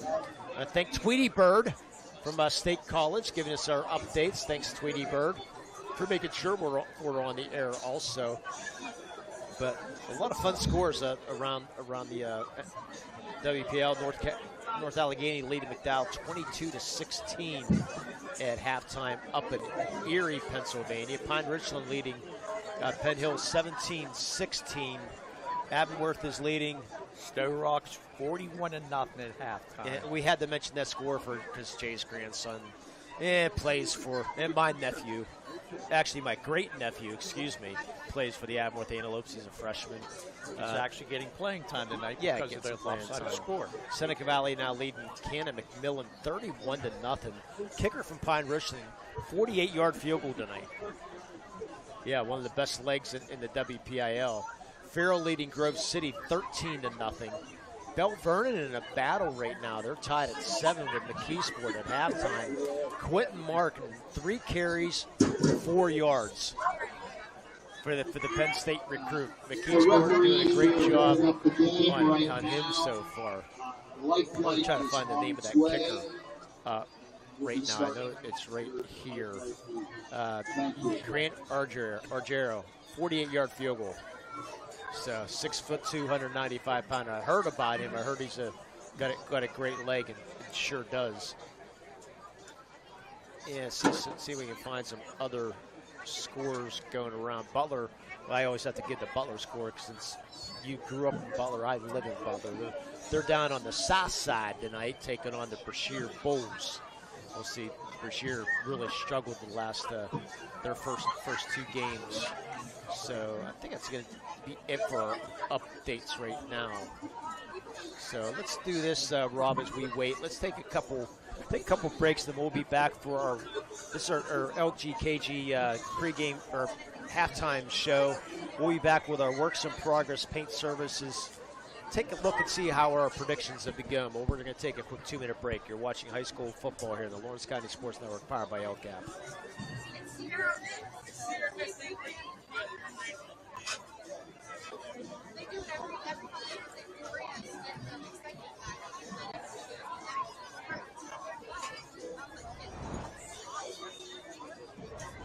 When the high school season heats up, make sure you have the best gear to support your school. Head to the Red Zone on Wilmington Road in the Shenango for all your county sporting apparel needs. From sporting goods to custom apparel to embroidery and more, the Red Zone has it all. Quality gear for all 8 schools in the County of Champions. Stop by and enter the Red Zone or visit them online at theredzonesports.com. Score big at the Red Zone.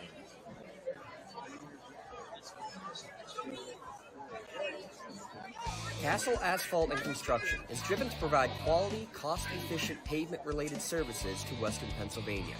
Every paving or construction service at Castle Asphalt begins with a thorough site inspection of the area to allow their team of professionals to become familiar with the unique conditions of your home or business.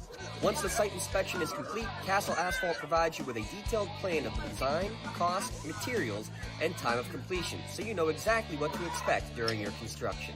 Visit castleasphalt.com to request a quote for your next project and make your dream design come to fruition. BMF Tax and Financial provides businesses and individual tax prep, advising, and consulting. With over 10 years of experience, BMF Tax provides you with big firm expertise with small firm service. I'm Brandon Fisher, owner of BMF Tax and Financial. Together, we will help you get a better understanding of your taxes and build a relationship along the way. At BMF Tax, I want to take the stress away from taxes and allow you to focus on what you do best. Call or visit bmftax.com to set up a free consultation. BMF Tax and Financial. Taxes made simple, life made easy. In need of a lawyer? Contact Medore Bonner Law, a boutique firm offering tailored legal services in over 120 years legal experience. County residents with strong family ties to the community, Jason Medore and Michael Bonner, established Medore Bonner Law to provide clients with legal expertise and personal attention. Guided by their professional staff, you can feel confident your rights will be protected. Call attorneys Jason Medore or Michael Bonner, or visit MedoreBonnerLaw.com for more information. When injuries get you sidelined, don't trust just anyone to get you back on the field. Visit Health in Motion Physical Therapy in Shenango Township. They want to get you back to the top of your game as quickly as possible with certified orthopedic and manual therapy. At Health in Motion, you receive quality one-on-one time with a board-certified physical therapist. Get the next generation of physical therapy to help in your recovery. Health in Motion is the first PT clinic in Western Pennsylvania to use the Nuvie, the neurobioelectric stimulator, in their therapies. Their technologies can reduce your time on the sidelines from 3 or 4 weeks to just 3 or 4 days. Don't wait for months to see improvement. Notice a difference after your first visit to Health in Motion, keeping you moving.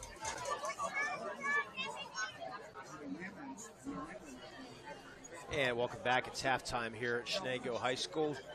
Riverside leading the Shenango Wildcats 19-12 as we have a little bit of a delay here to start the second half. Attending the Michael Egato, my assumption is what's going on because the ambulances and fire trucks are still out there, so the teams are not out to start halftime. But I want to take a quick, let you know that the new playoff sponsor now in the WPIL is not the Triple Live High School Sports Network, it's the NFHS Sports Network and Teal Group. So NFHS, they're proud to offer over 100 high school broadcasts on LC Sportsnet, which we joined the national NFHS Sports Network, Jay. LC Sportsnet did. So they're proud to offer 100 high school broadcasts at LC Sportsnet to watch live or archived for free. However, come playoff time, it's no longer the case. Video broadcasts for WPIL postseason games, they're going to be available exclusively on FHS. But the problem is you're going to have to pay for it because they own all the rights. So we're affiliate, so we'll cover the games, we'll film the games. We can still cover our county athletes, but unfortunately those broadcasts are going to be exclusively on their website, which is a subscription-based service. Last year it was $11 a month, I believe it was, so something in that line. So if you want to watch a playoff game for a Lawrence County broadcast, we'll be able to film it, but you're going to have to pay for it. So we still want to be able to you can watch the game, you can pay for it, or you can watch it live or tape delay.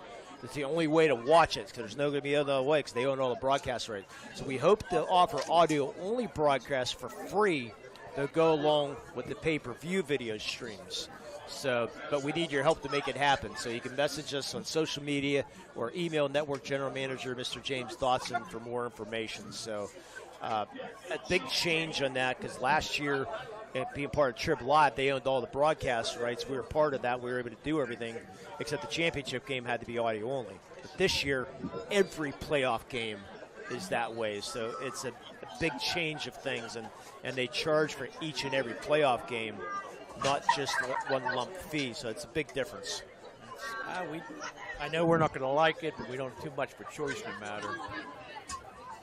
Like you said, we'll do everything we can to get every game on at least audio.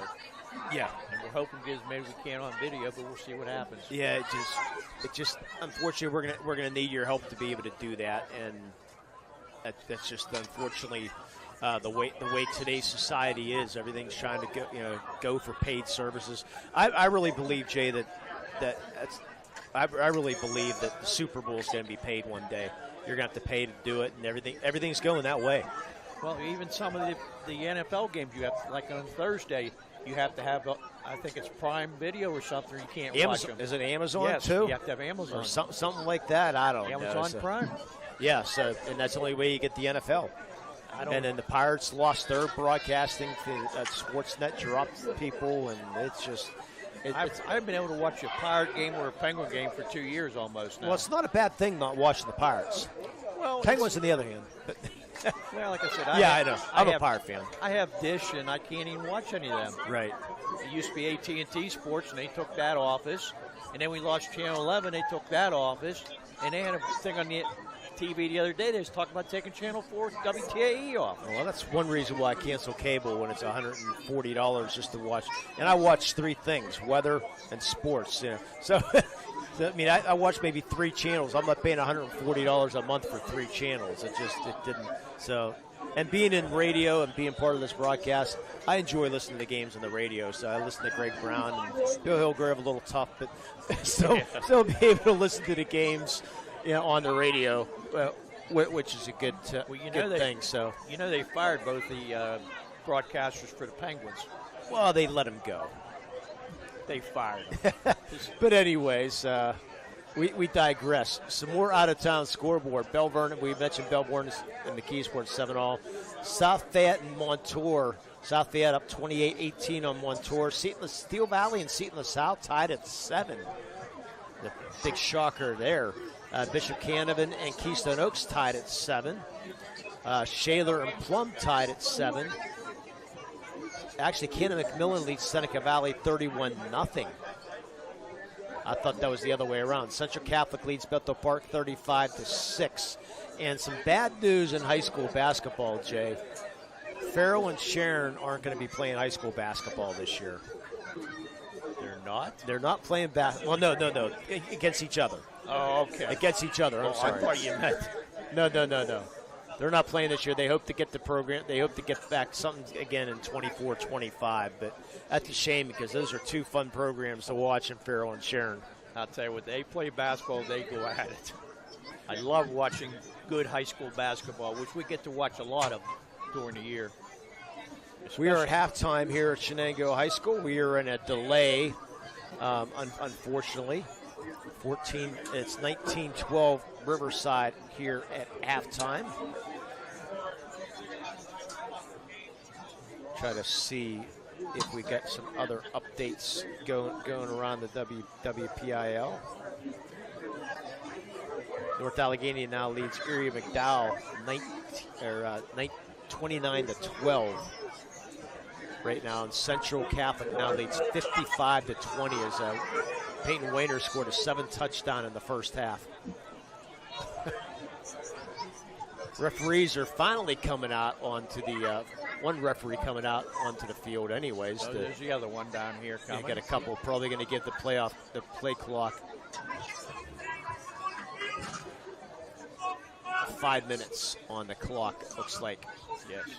So they're going to give him a couple. Usually it's 3 minutes, but since the halftime's been so long, the referee decided they're going to give him 5 minutes on the clock, which is a nice gesture for the referees as we still wait for the teams to come out to start the second half. But been a fun first half, Jay. Again, between Shenango and Riverside, as we thought, actually. I mean, we thought on paper, this was going to be a competitive game, and boy, by the looks of the first 15 minutes, we thought Riverside was going to just run out. Shenango did not have a first down, looked completely out of it. Looked like Riverside knew exactly what they were going to run, but all of a sudden things changed, and we got a nice battle here in the first half of play. When the first play of the game, Sam Patton gets knocked out of the game, then you have a second-string quarterback who hasn't played much all year, comes in, like I said, took him well. He had some jitters, but he really played well in the second half, or second quarter. But Shenango only had 4 first downs, but that's all they needed to get their 12 points. And the Panthers on the other side, Riverside, had 10 first downs. The one thing Riverside did have a problem with, they had 7 penalties for 55 yards. And here comes Riverside onto the field now. And they'll start that clock as soon as Shenango comes out to let them warm up. So let's look at let's see how our teams are making progress, Jay, by looking back at our works in progress, keys to the game of what we predicted, which is sometimes kind of dangerous. And there's the helicopter. We thought maybe that's what was going on. They said the helicopter is going to be coming, and their helicopter is going to be coming to the parking lot area, I believe. Unfortunately, but our works in progress, keys to the game, and I said that they had to do a little bit of play action possibly to protect Janice. How do you think Aiden Garcia has done in that first half, Jay? Aiden Garcia played an excellent first half. Like he said, he completed six passes, I believe, and all his passes were there, and he didn't throw anything into double coverage or bad passes. They were very good passing in the first half. And I also said that Shenango had to have good red zone efficiency, which they did score. Well, the one was 78 yards, but they did score inside the red zone when they got there. So that prediction, so far, so good. Now, you were saying they had to stop Janice. Well, guess what? Not yet. No. That prediction, that hasn't come true. They have not done that well at all. Janice, 15 carries, 151 yards. And out of those 15 carries, Jay, only 2 of them were for no yards, but no negative carries for Robert Janice. So he's a tough boy to bring down. Like I said, we talked to Coach before the game, and it said that he was 195 pounds. He is not 195. He has to be 225 at least. So that's your works in progress keys to the game. You can call Joe Wright at 724-714-4294 to discuss your next painting or window cleaning project. And our LCAP, they're going to be now, instead of having the player of the game now, Jay, they decided to go with the Team of the Month award for LCAP. So we will, James Dotson and the Sports Network, they will pick a Team of the Month. Whether I don't know if it's just football or is it going to be soccer or how that's going to work, but they're going to pick a Team of the Month. So Lawrence County Social Services can help individuals and families with applying for supplemental nutrition assistance program, which helps with the cost of food. So I want to thank LCAP for sponsoring the Team of the Month. And thanks for everyone here at Shenango High School. All the 50-50 proceeds going to Mason Martin tonight, the Carson City Gremlins. And I have my Carson City championship shirt from 2000. We were both out there for the girls basketball team. Yes, we were. And if you remember correctly, Jay, in those 2 playoff wins, they were 20 of 22 from the free throw line, if you remember correctly. I remember that. That's what won the championship. The semifinals and finals, 20 of 22 for the free throw line. And I can't remember some of the names that are on that. Actually, they're on the back of the shirt. I can remember some of them. Let's see. We're going to go back into our memory here. Let's see. Head coach Larry Deal. Yes. Chris Bellis was a coach on that team. Yes. How about that? Some of the players, Ashley Ritzer. Courtney Radigan. Yeah, Courtney Radigan. She was the big player. Yes, she was. Down inside. Alicia Anderson. Carissa Cusick. Yes, I remember she was the her. Point guard, I believe. Yes, Kelly was. Keppel. One of the many Keppels from the Carson City area. Let's see. Alicia Harnish. Trying to think of anybody, because they didn't have a deep bench at all. But Dawn Lockery was part of that team also. But the shirt. Rhonda Vlasic, Carrie Guthrie. I actually know her. There you go. Yeah, that's. So this is the 2000. Unfortunately, we only have one camera here tonight, so that's why we can't show her. Maybe we'll be able to show our shirt tomorrow night when we're up in Wilmington. As unfortunately, the helicopter is landing off to the far side here. So let me see if they start they're going to hold off on or not, but maybe start this second half or not. Riverside's will get, or Shenango will get the ball to start the second half.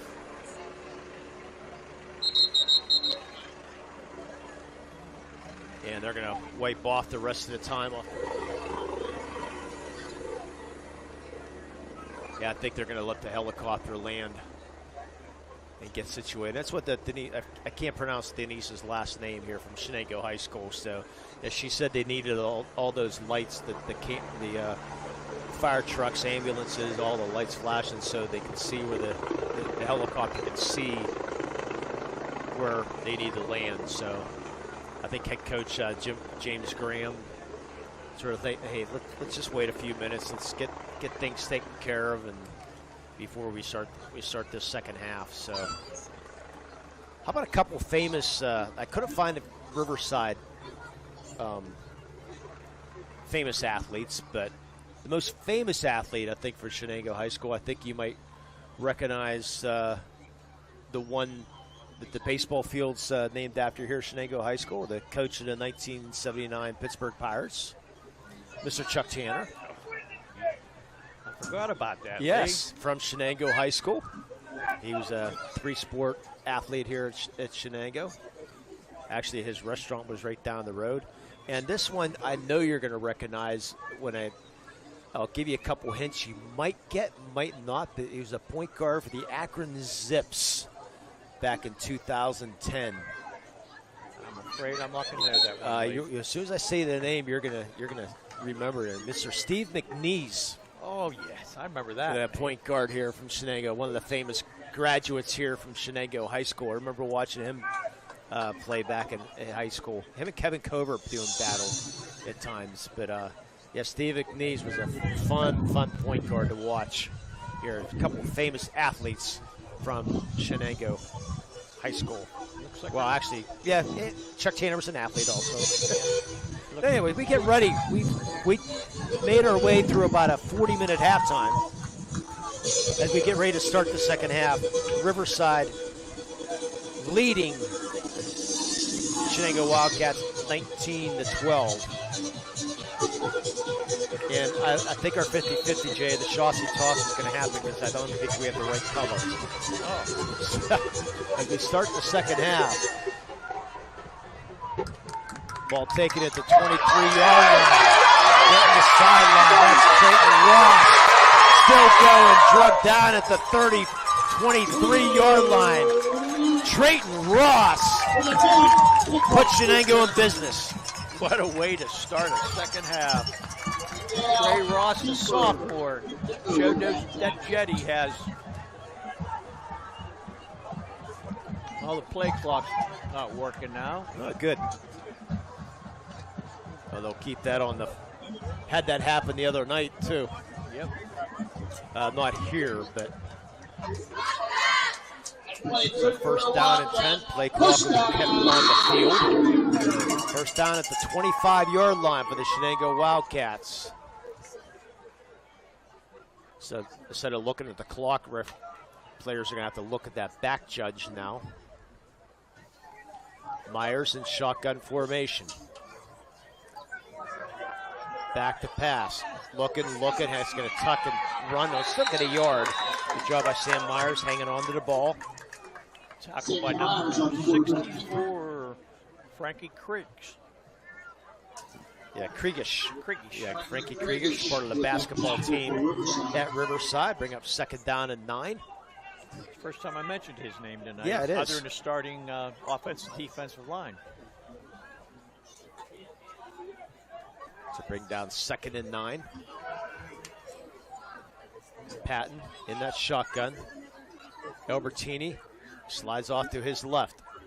He's going to roll left. Myers looking, throws, complete, sideline, first down, close to first down. And that's caught there by Trayton Ross. For about an 8-yard gain, bring up third. Actually, I'm going to mark him out at the 17-yard line. It's about a 7-yard gain. Third and about 2. Definitely in field goal range. Yes. Even though he's missed both extra points. One blocked and one off the upright. About knocked the upright down, he hit it so hard. Three receivers to the right, one to the left. Kamer moves to the left. Myers, quick up over the middle, juggled and dropped. Hit him right in the numbers, and Albertini just dropped it. Had him where he wanted him. 4th down and 2. Could have been a first down, I believe. 4th and 2. I don't see any signs of Johnson coming onto the field when you're trailing by 7. Just underway here, second half. Shenango trailing by 7. Play clock now working, which is good for us. Jacob Kamer in the backfield. And now we're going to get our Ponce Insurance timeout. By Riverside takes the timeout. So they were a little unsure of what they wanted to do. The Ponce Insurance. You can visit PonceInsurance.com to request a quote for auto, home, business, or life insurance. Call Agent Dan Ponce, Jessica Dix, or Tracy Giddings to get started today. Get the best rates and customer service by calling them at Ponce's Insurance, PonceInsurance.com. Love the life you live. Worry free. Just underway here, second half, 19-12. 60-yard, a 70-yard kickoff return. Shenango in business now, 4th and 2 from the Riverside 17-yard line. Riverside needs a nice big stop here. Inside the red zone, visit them on Wilmington Road. For all your school apparel need, it's the red zone. Myers, back to pass, looking left side and complete, I believe. They're going to roll a clock for Dreezy. Rolls a complete first down. Had to wait to make sure. That's the second time we've seen Dreezy go up in traffic, Jay, come down with it. That was a dangerous pass, but for Dreezy, come up and come down with it. It's a first down and goal with another Castle conversion. Goal for the Wildcats. That's Castle Asphalt. First down and goal for the 7. Myers in shotgun formation. Kamer moves to the left. Man comes in motion. They're going to hand it off. Not going anywhere is Anthony Farilla. A.J. Farilla on the carry. Give him maybe a yard, maybe 2. Second down and goal. Looks like the tackle by Mason Haller. Tried the Steeler sweep. I don't like that Steeler sweep. Get used to it. If you're a Steeler fan, get used to it. You'll be seeing a lot of it. Yeah, unfortunately. Second down and goal. Albertini moves to the left. Fake to him. Myers throws. In and out of the hands in the end zone of Trayton Ross. He's looking for a flag, but none to be found. Myers took a good hit from the defensive backfield, big defensive lineman. But he put the ball pretty much right on the numbers, just was dropped. He put it where nobody could catch it except Ross. Yes. Well, the senior looking okay here. And Sam Myers, 6'1", 175-pound senior, filling in for Sam Patton. Third and goal. Sam Patton doesn't even have his helmet now, so I don't think he'll be going back in. Myers looking end zone. Patrizi, touchdown! Patrizi, his third of the night. What a beautiful passing catch. Patrizi went up, hit the ball, juggled to himself, and come down with the ball. Coaches are right. He's fun to watch, my friend. With 9:36 to go here, second in the third quarter, Shenango looking to tie.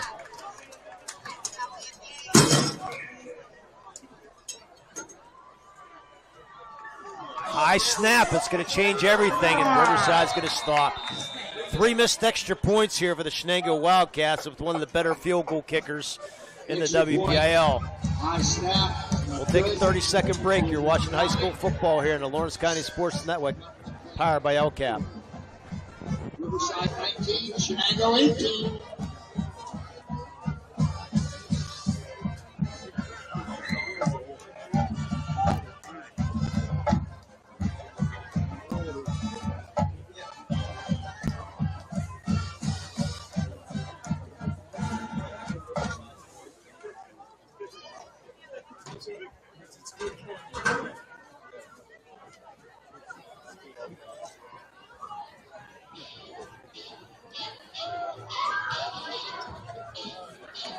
Our Joseph's Marketplace scoring recap, Jay.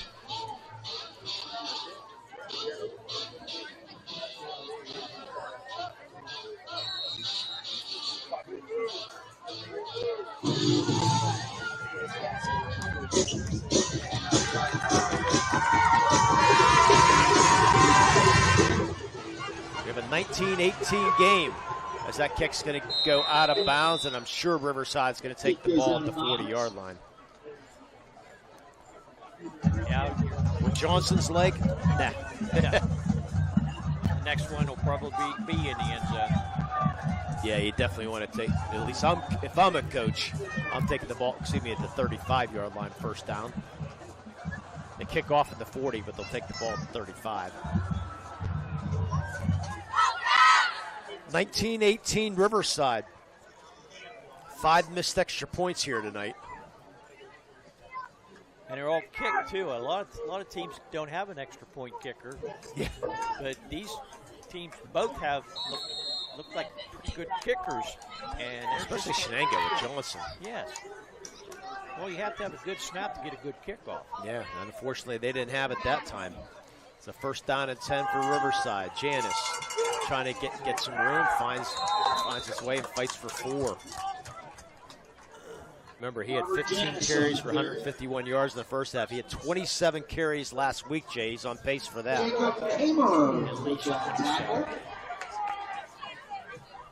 Yeah, he's the real deal. He's fun to watch. The helicopter didn't take long, did it? No. Land go. You're familiar with that helicopter. Yes, I was in it one time, and they don't take a long time. Second down and 6. Janice again. First negative rushing of the night. Shenango defense piles it up. -2 yards that time. Janice had nowhere to go that time. There was 3 guys waiting in the backfield. And another injured player for the Shenango Wildcats. And this time it's Jacob Kamer.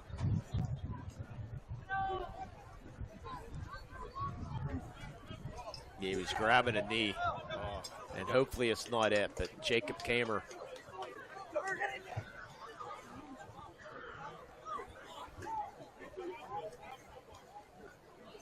Yeah, he looked like he was in some good pain rolling over. Hopefully he's going to be okay. We haven't had a health and motion physical therapy cramp tonight.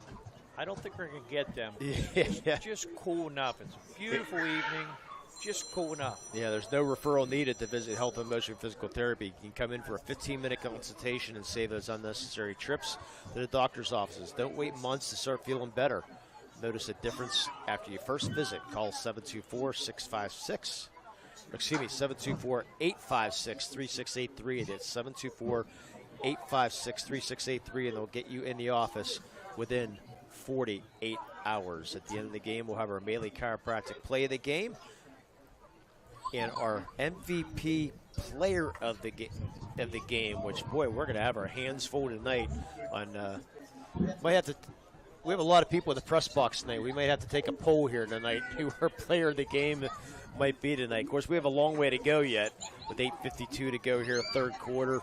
Riverside leading 19-18. So let's take a 60-second timeout as we wait on the injury. You're watching high school football here in the Lawrence County Sports Network, powered by LCAP.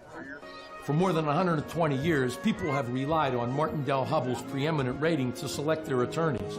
If you've been involved in an automobile accident, you should do the same. At LGKG, we have been preeminently rated for over 40 years.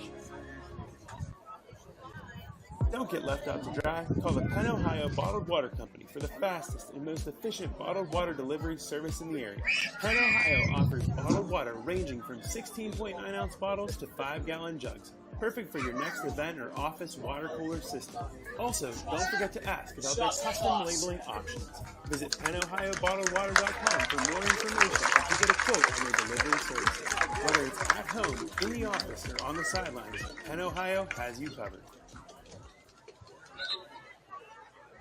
And unfortunately, Michael Kamer being helped off the field. Jacob Kamer, excuse me. As during our commercial timeout, we were unable to film our chassis toss tonight, Jay, but we can't even get the right color on our 50-50. You have to have the right color to even have a chance to Yeah. Of course, all the proceeds went to Mason Martin, so I didn't care if I lost or not tonight. 3rd down and 7. Blitz coming. Play action pass. Garcia up over the middle, perfectly to Hare.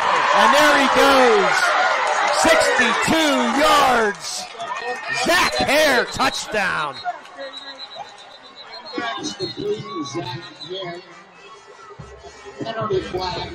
But we have a flag on the play. I believe it's on Riverside. They're walking back. It was at the 41-yard line. They're going to get that block. It's going to go down as a 21-yard gain. Block in the back against Riverside. Take away the touchdown. 62 to 21. Still going to be a first down at the 49. However, that play does It's a bad result break, but at least you in got the first down, though. 1st and 10 for Riverside. Their own 49-yard line. Boy, but Garcia's looking good here tonight, Jay. Yes, he is. Threw a perfect ball. And Hare, he put some move on, too. The first down and 10 for the Panthers. Janice, right side, finds a hole. Oh, stiff arm. Gets the first down at the 39-yard line at the 12-yard gain. First down, Robert Janice. He loves that stiff arm. That's about the 3rd or 4th one. Got that player down. Not the quickest running back, but I mean, we've seen him break that one. But boy, he's fun to watch. Only a junior. And you don't knock him down with an arm tackle. He might get bigger. He's gonna get. He looks like he got stronger since last year. Has the ball again, finds the hole, gets down to the 32, a 7-yard gain. Robert Janice on the carry. Remember, it all starts with that offensive line, though. I mean, you could be big, strong, fast, anything. You still have to have some type of hole. Looks like Brad and Gasper have been really opening up some holes for him. And along with, who else is in there? Tyler Richards and Frankie Kriegish, amongst others on that offensive line, bringing up, should be 2nd and 3. Janice again. Hit low, Patrizi. He's doing it. Actually, that's Albertini tonight. Hold him to no gain. Good low hit there by Landon Albertini, the sophomore. That's how you get a big man down. Take with the ankles low. And let the rest of the team come help you. If you hit him at the shoulders, he's gonna bounce off or he'll push you off out of his way. So bring up 3rd down and 4. 19-18 Riverside with just under 7 minutes to go here, 3rd quarter.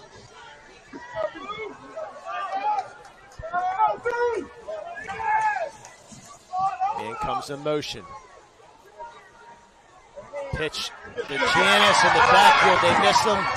Then we have a flag on the play.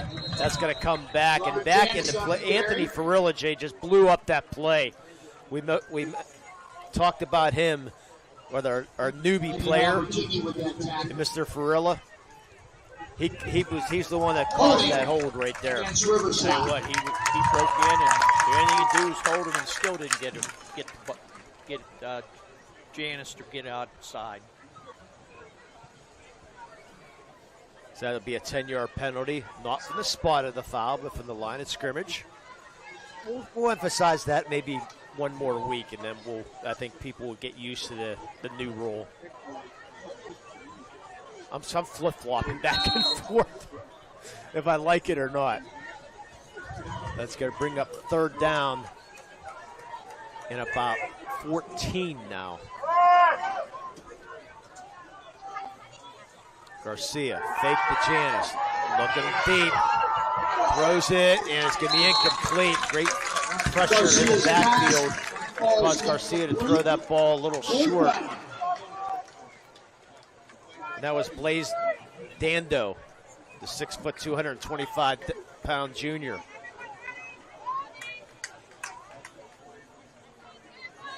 They'll bring up 4th and 15. You would think the punting unit's going to come on being the ball at the 43-yard line. This is non-conference.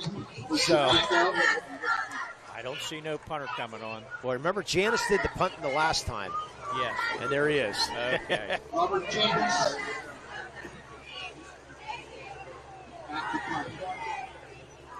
Good snap. Gets it up high. It's got a nice kick. It's going to go out of bounds at the 11-yard line. So a 32-yard kick, no return. Wildcats take over 1st and 10.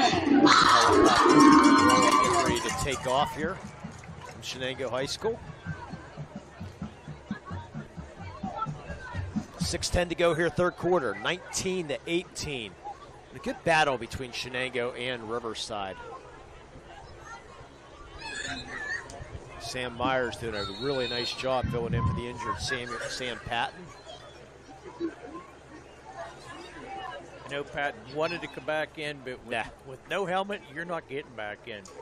He had his helmet on the whole first half after he got injured. Yeah. No use to risk anything right now. It's just non-section, and Myers needs a timeout. Play clock going down. Yeah, they did not know what they're going to do there as the play clock was running down. Again, we'll have our Tri-County Principals post-game show. We'll hand out our Melee Chiropractic Play of the Game and our MVP Insurance Player of the Game. Whether those kids will get their shirts tonight is going to be another story because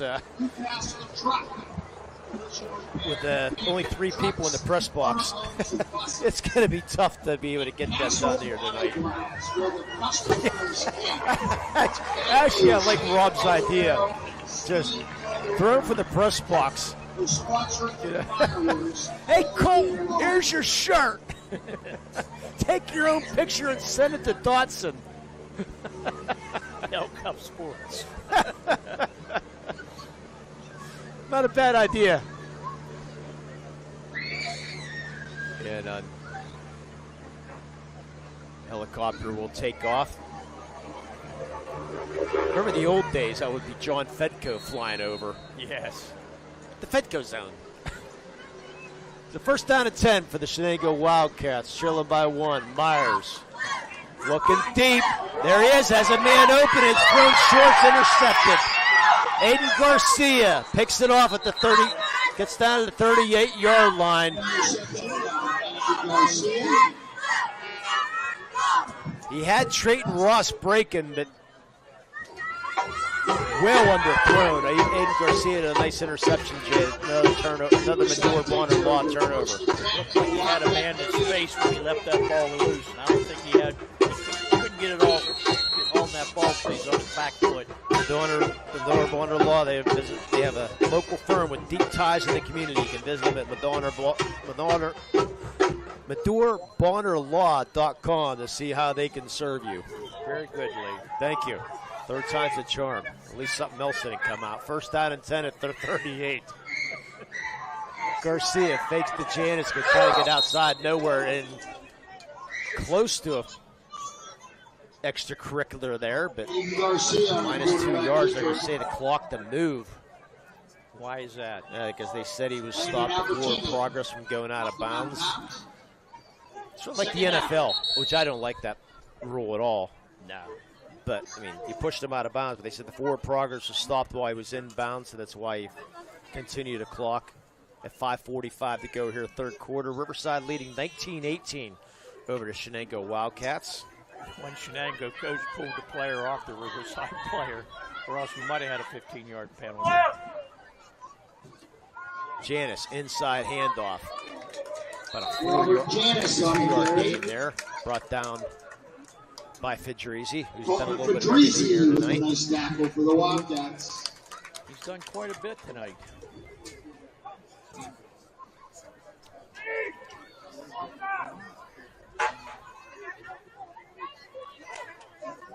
Bring up 3rd down and 11. How's Dawson broadcasting and still texting? You can do it all. I'll read the text here in a second. The Riverside, 3rd down. Garcia underneath center, throws, and it's going to be thrown behind. 4th down. Pass falls incomplete. 4th down. Let's see, this is from Stacy DeCarbo. Just watching the Shenango football game, it was actually DeCarbo who played basketball with the torn ACL. I say it was Emily Fedrizzi, so thanks, Stacy, for letting me know. Ashley and AJ Farilla are cousins. How about that?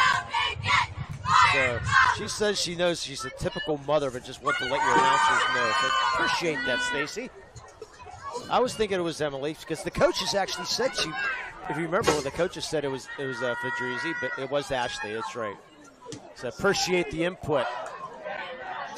And Janice, the punt goes out of bounds. And Mr. Carbo, I do like the idea about we try to find out who's cousins, who's not. And so that's a good fact there for Mr. Dawson. So That kick goes out of bounds. Ashley DeCarbo and AJ Farilla are actually cousins. It's good for So take that, Mr. Dawson. 1st down. We'll start 1st and 10 from the 20-yard line. Gotta love it. Never knew who might be tuning in. Well, that's very true, Lee. We've had various people text us and say, hey, that's not the correct information. Yeah, but it was Ashley, now I remember correctly, but I was thinking it was Emily. But nonetheless, 1st down and 10 for the 20-yard line. Myers, back to pass, swing pass, going to find Fedrizzi. He's caught there by Zach Kerr Pass for no gain. Colton Fedrizzi from Sam Myers. Well, there's like no running game to speak of here for Shenango, Jay. I don't think they've had too many positive gains at all. 3 carries to a running back, only 4 by Myers. So 7 carries all night long. Bring up 2nd down and 10. There's the fake, and he's being drilled. But in and out of the hands of the intended receiver. And they get a late hit on the play here. They get him. I think they got him for leading with the helmet to the receiver they hit. Boy, how Myers got rid of that, and how with the Fedrizzi, a perfect pass. Fedrizzi in and out of the hands. Well, he got hit. I think they said he leading with the helmet. There's the personal foul, blow to the head. Well, that's one of those things. Personal foul. They really look in today's football at all levels now. So referee deemed it to be hit in the head. So is it 15 yards from the spot, for the original line of scrimmage? Okay, line of scrimmage. Yeah, so it'll be a 1st down at the 35. Yeah. And that's one of those old school, that's a good hit. Today's age, you can't do it. It's a 15-yard penalty. Unfortunately. 1st down. Look at the game. Of course, with the injuries we're seeing, that's probably a good play. It's a good call. So Shenango comes up with the 1st down. They trail 19-18 with 4:02 to go here, 3rd quarter. I thought he got there right on time. They say he must have got there early. There's the running back, and Albertini goes down the sideline. 35, 30, 29-yard line, 1st down. 35-yard gain for Landon Albertini. Got ourselves a nice ball game here tonight. Shenango with that hurry-up offense. You got to run the ball every once in a while to keep Riverside. Yes. 1st down. That's the cat in the background. Longest run by Albertini or any running back of the evening for Shenango. Going to try it again. Cuts it up inside, and it's going to be about a 2-yard gain brought down by Ryan Dugas. Sending Albertini on a carry. Robert Janis.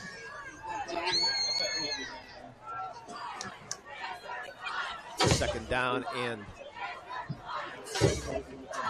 by 8. Actually, gave him a 4-yard gain in that. Yeah, I guess they did. Wow.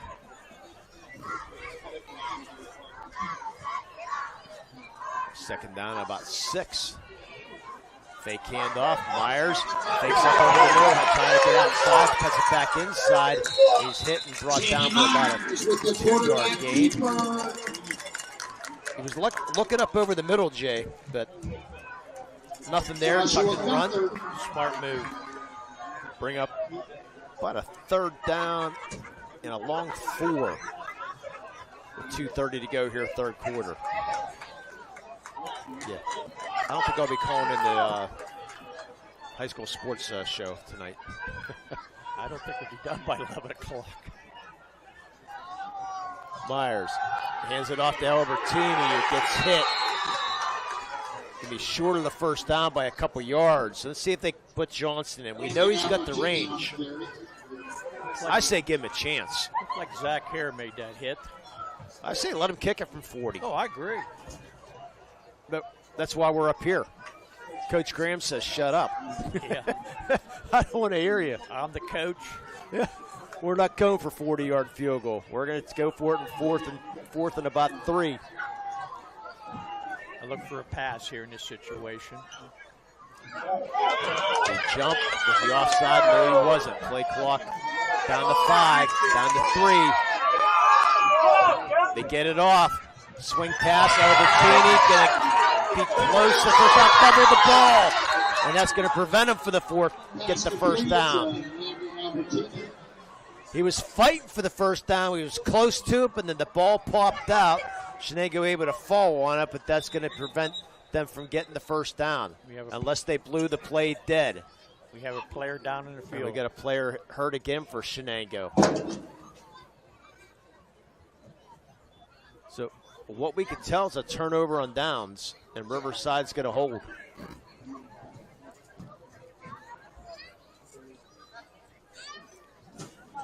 They did put the 1st down up on the, looks like will be Riverside ball on the turnover or down. So Maduro Bonner Law turnover with 1:20 in need of to a go lawyer, here in the 3rd quarter. Bonner Law, a boutique firm 19-18. offering tailored legal Riverside services in leading Shenango and another injured player for the Shenango Wildcats. You remember they only had 30 people on the roster. That was Layden Albertini. He was the one fighting for that 1st down. The ball came out. He's okay. The Riverside's going to take over. 1st and 10 for the 23. Panthers had a nice little drive going on there until they just didn't get on the 4th down. I think they were short if he wouldn't have fumbled the ball. It was. I mean, he was at that close to the stick. Dominic Dando, the freshman, checks in for Albertini.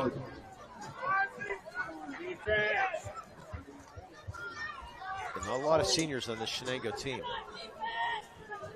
Riverside will take over. 1st down and 10.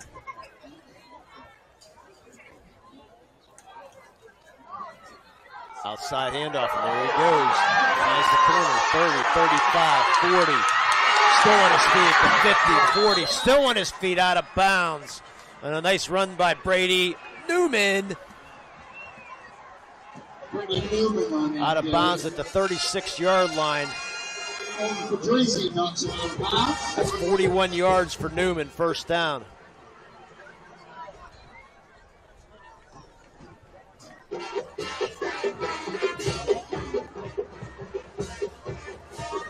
Riverside with well over 200 yards rushing here tonight.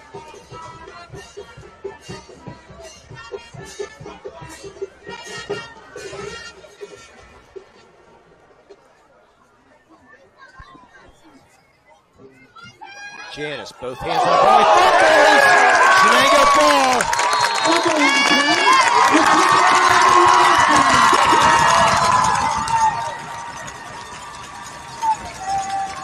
possibly Vincent Graziani comes up with the ball. And here's our first health and motion physical therapy cramp. Took a while. I didn't think he was going to have any tonight. Yeah. Yeah, Janus very upset at himself there. I said both hands in the ball. And then as soon as I said that, the ball popped out. Somebody punched it out.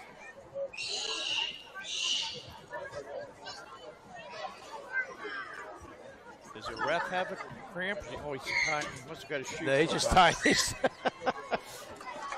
No, he just tied his shoe. And that was Janus with the cramp. I don't think he'll be out too long. Elwood City and Carlinton tied at 12 in the third quarter. The Shenango beat Ambridge 42-12 tonight. Union trailing Cornell 18-14. Huh. The Shenango takes back over the Benor Bonner Law turnover. They trail 19-18 with 1:07 to go here, third quarter, and a illegal substitution. I think he had 12 in the huddle, and he didn't get off the field.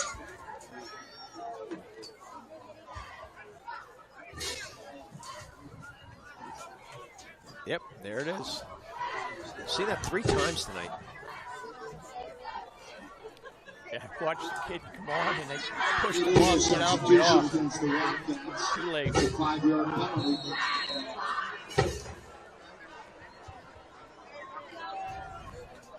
So first down and 15.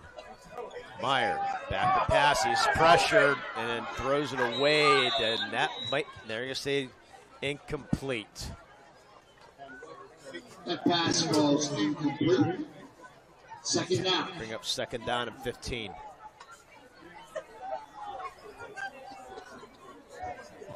Joshua Gunther with the pressure on Myers. Into the game in the backfield is Connor Shire, the senior, taking over for the injured Kamer. And Albertini on the sideline right now. And that Shire's going to get the pass. Up to about the 38-yard line. A nice 10-yard, 9-yard gain. Nice hard tackle by Brady Newman, who said his name a lot tonight. Third down and a long 7. A lot of players for both these teams play both ways, offense and defense. And you only got 30 players in your roster. Clock down to 30 seconds. Here in the third quarter, 3rd and 7 for the Shenango Wildcats. 3 receivers right, throw there, complete, and shooter the first down. Pass complete to Farella. That's going to do it for the third quarter on a 3-yard completion. Back there again. And making sure Shenango's looking for another play. With 10 seconds to go, that will be it for the third quarter. With the score, Riverside leading Shenango 19-18. We'll be back for the fourth quarter. You're watching high school football here in the Lawrence County Sports Network, powered by LCAP. Riverside 19. Physical therapy. Shenango 18. And I chose Washington Center Physical Therapy. The availability. At this time, we're going to announce the names of our hard-working cheerleaders. I see many patients. Ready, girls? Gabby Moore. Grace Pegley. Captain Kelsey Kale. Captain Haley Beecham. Captain Reagan Lynn. Joseph's Marketplace. Lindsay D'Angelo. Kaylee Ryan. Fresh meats and produce. Roxanne Griffin. Homemade foods. Mackenzie Byler. Melina Rossi. Candice Serpa. Isabella George. Facebook and Instagram. Maddie Kerr. Stop in and see Callie Blackwell. full of great coffee, drinks, sandwiches. It happens to be her birthday today also. Happy birthday, Order online. Joseph's Marketplace. Family Cheerleaders Advisor Betty Pegley. Well, welcome back to Shenango High School. Watching that commercial for Joseph's Marketplace make me want to go get a homemade brownie next door. So Shenango looking like they're going to go for it on 4th and 3 in their own territory. They're going to try to draw them off sides. Play clock down to nothing. And that's the delay of game. What they're trying to do, Lee. Unsuccessful. Give Riverside credit, they didn't move. Save the timeout. So Brady Newman is back. Yes, Newman back to receive. I believe it's our first punt for the night for Shenango. Andrew Johnson will handle those duties. Not a good snap. We'll be able to get it off in a line drive kick, and it's going to take a great Shenango roll. Still rolling and be down at the 18-yard line. A 46-yard kick, no return. We just start 4th quarter. Mohawk defeats Laurel tonight, Jay. 26-8. Elwood City defeats Carlington 25-12. The Shannon defeats Ambridge 42-12. For your updates from the scoreboard. And we're just starting the 4th quarter. Why not have the longest game of the night in Lawrence County? I think we might have it. We have it already. We do. Might be the longest game in the Whippy of the night. I don't know. Probably. Well, some games still start at 7:30. Not many. Most games around the WPO now start at 7 o'clock, which I've grown to love. First down and 10, shotgun formation for Garcia. And he's going to fake the handoff and try to get outside. And they're going to have none of that. Great play. That's Farilla again. He has been having himself a monster game, and Anthony Farilla. Sacked by A.J. Farilla. Myers in the first half was breaking them plays. In the second half, they've changed. Garcia in the first half was getting 5-10 yards every time he ran. Not anymore. Shenango must come up something at halftime and change their defense. It's working. Janice went off with cramps, and I believe, I'm trying to see if he's back in the game. He's still not in the game. That's Mason Haller. He's going to get the handoff. He's going to break through and get to the 24-yard line. Mason Haller on the carry. Or actually the 18-yard line, excuse me. And then Albertini was a tackle. Gain of about 7 for Haller. Bring up 3rd and long.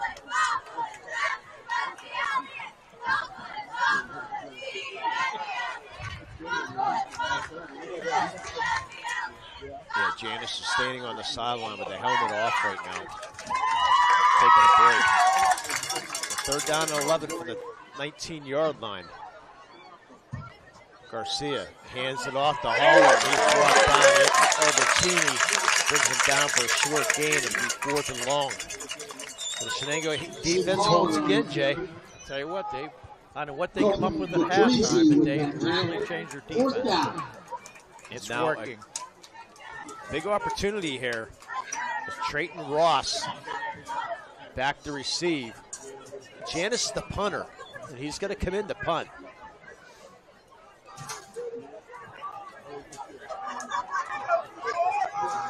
See if he can get a punt off here. He's had a couple nice punts tonight. Not one there. Not one there. Duck. Short punt. Shenango in great field position. Mark it off at the 40-yard line. A 19-yard kick.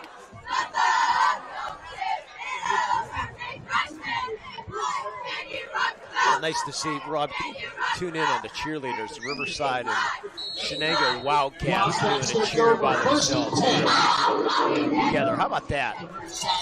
The Riverside cheerleaders and the Shenango together. I'd like to see that. Yes. So let's get back to play. 1st down and 10 from the 40-yard line. Myers Myers. That's going to be a flag. Play with a false start. Flew outside the Ross, but it's coming back.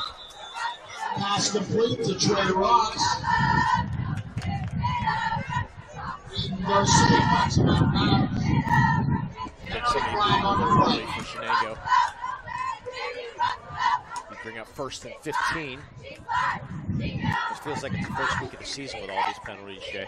Yeah. And these false starts and illegal substitutions. And well, Shenango had three penalties in the first half, and after the third one in the second half. So Albertini's still on the sideline. So he's a little frustrated. He wants to go back in the game, and coach is not letting him. Put your helmet down. You're not going in yet. He's once in there. Kamer hasn't been in since he limped off. First down, Myers swings it out, caught by Patrizi, but for a short gain, 1 yard gain.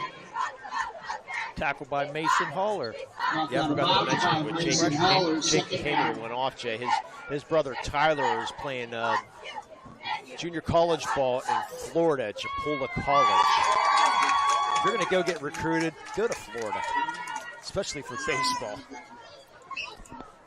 Second down and 14.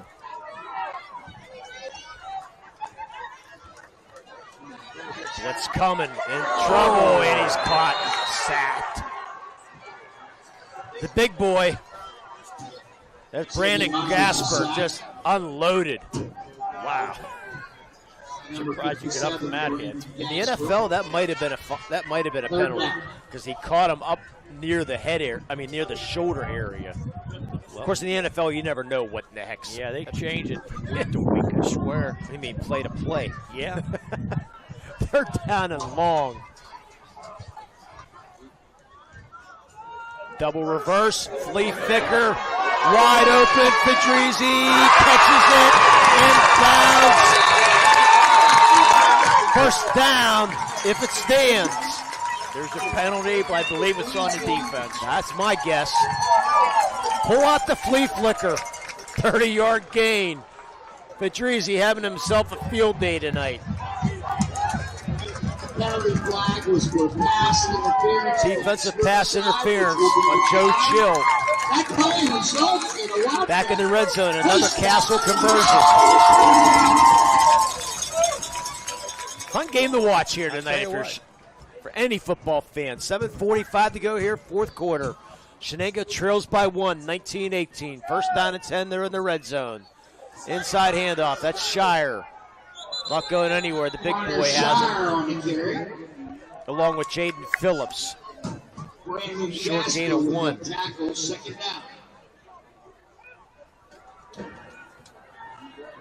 Bring up second down and a long 9.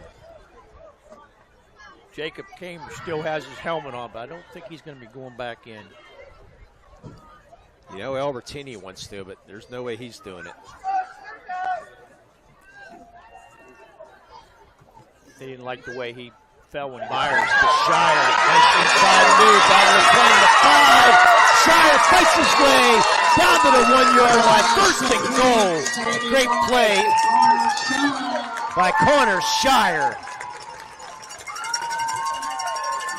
Talk about the 1 yard line and 2 yard line.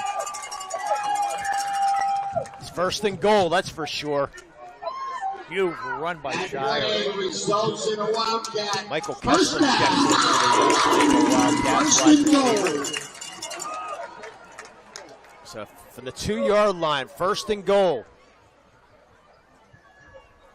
Myers. Not going anywhere. He's going to lose yardage. Myers on the quarterback keeper. That was read well. I see Brandon Gasper and Josh Cutler in there. Along with Jaden Phillips. No gain in that play. Second down. Second and goal. Myers looking for Patrizi, intercepted. Looking for the jump ball, but intercepted by Brady Newman. How many times have you said his name tonight, Lee? Newman. One too many times going for Fedrizzi, looking for that jump ball. That was looked like it was a little short. I think he jumped right in front of the pass. So another Medor Bonner Law turnover. In need of a lawyer? Goes fourth of the night. Medor Bonner Law. 3 interceptions, a fumble, offering tailored legal services. turnover on downs. But they're still in the game, only trailing 19-18, Jay, with 6:02 to go. Newman very smartly, instead of trying to take it out of the end zone, knelt in the end zone so he gets out in the 20-yard line. I thought he was going to take it out. It looked like he might have had his sideline. It was tempting, but it was the right play. Yes. He looked like he was going to, took about a step two, said, no, we'd be better to kneel right here. And Mason Haller still in the backfield, and he's going to get the pitch. He's the speedster. Nice tackle. He's down. Ball came out, but he was definitely down. Nice tackle on the play by Blaise Dando. A short gain, a 2-yard gain for Haller. But Janice, those cramps must be giving him some problems.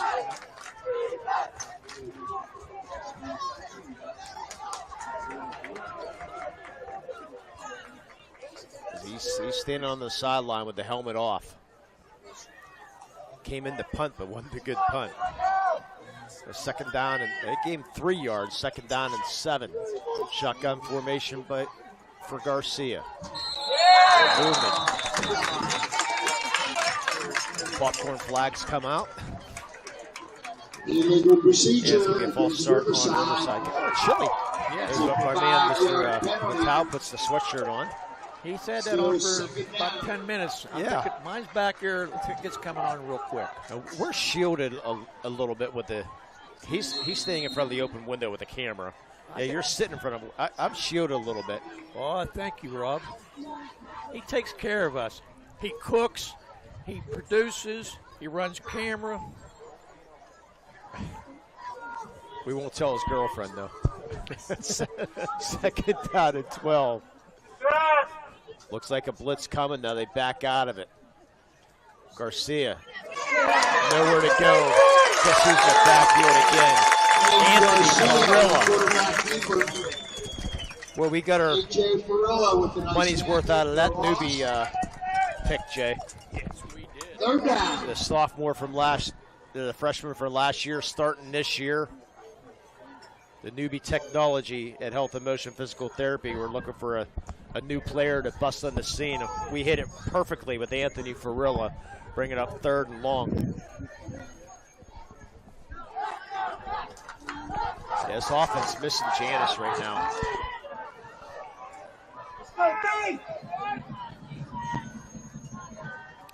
Garcia looking long. It's been beat in and out of the hands of Hunt Brady Newman. Wow. How did he even make an adjustment and get the hands on the ball? I thought he had that.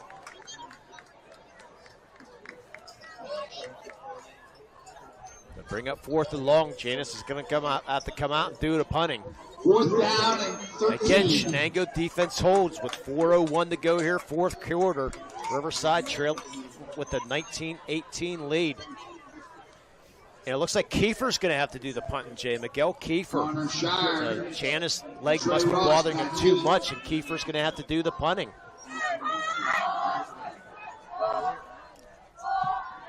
He gets a short kick, but gets a Riverside bounce, and it's still going to roll, and it's going to turn into a 32-yard kick. No return, so big break there for Riverside on that short kick. Get a good roll. So Shenango, I believe all their timeouts. 3:52 to go here, 4th quarter. They trail 19-18, and remember the leg of Andrew Johnson, Jay. Oh, there was a hold, too, on the play. Oh, a holding call on Shenango. On Shenango. Wow. That's a bad break. That was a bad play in somebody's part. They weren't going to go after the ball. Yeah. They're just letting it roll. Somebody decided to block. It goes down back to the 41-yard line, 1st down and 10. We'll have our Travelers principal post-game show after this one. 1st down and 10 from the 41. Myers. Quick hitter on the same page, incomplete. Oh, there's a flag. I think it's going to be a rough in the passer. Ugh. 15-yarder. Yeah, Gasper can't believe it. Myers got rid of the ball quickly. That's probably what. Yeah, it's rough in the passer. I saw Gasper going, putting his hands up in the air. Too late. Against Riverside. Hitting the quarterback. It's a 15-yard penalty. Puts the first down for the Shenango Wildcats. 15-yard penalty. Easy Castle conversion that time, Jay. Results in a The Wildcat thing was, They've been in paving and construction business for 15 years. There's Castle asphalt, or Castle conversion. First down and 10 for the 44. Blitz coming, they pick it up. Pass over the head of Shire. Getting field goal range, you need down to about the 28-yard line because we've seen him hit from 45. So it's just another 15 yards or so. You'll have a chance if you want to take a chance. both teams are missing their very important running backs at this point in the game. Yeah, Albertini not in, and Janis not in. Second down and 10. And also Jacob Kamer not in.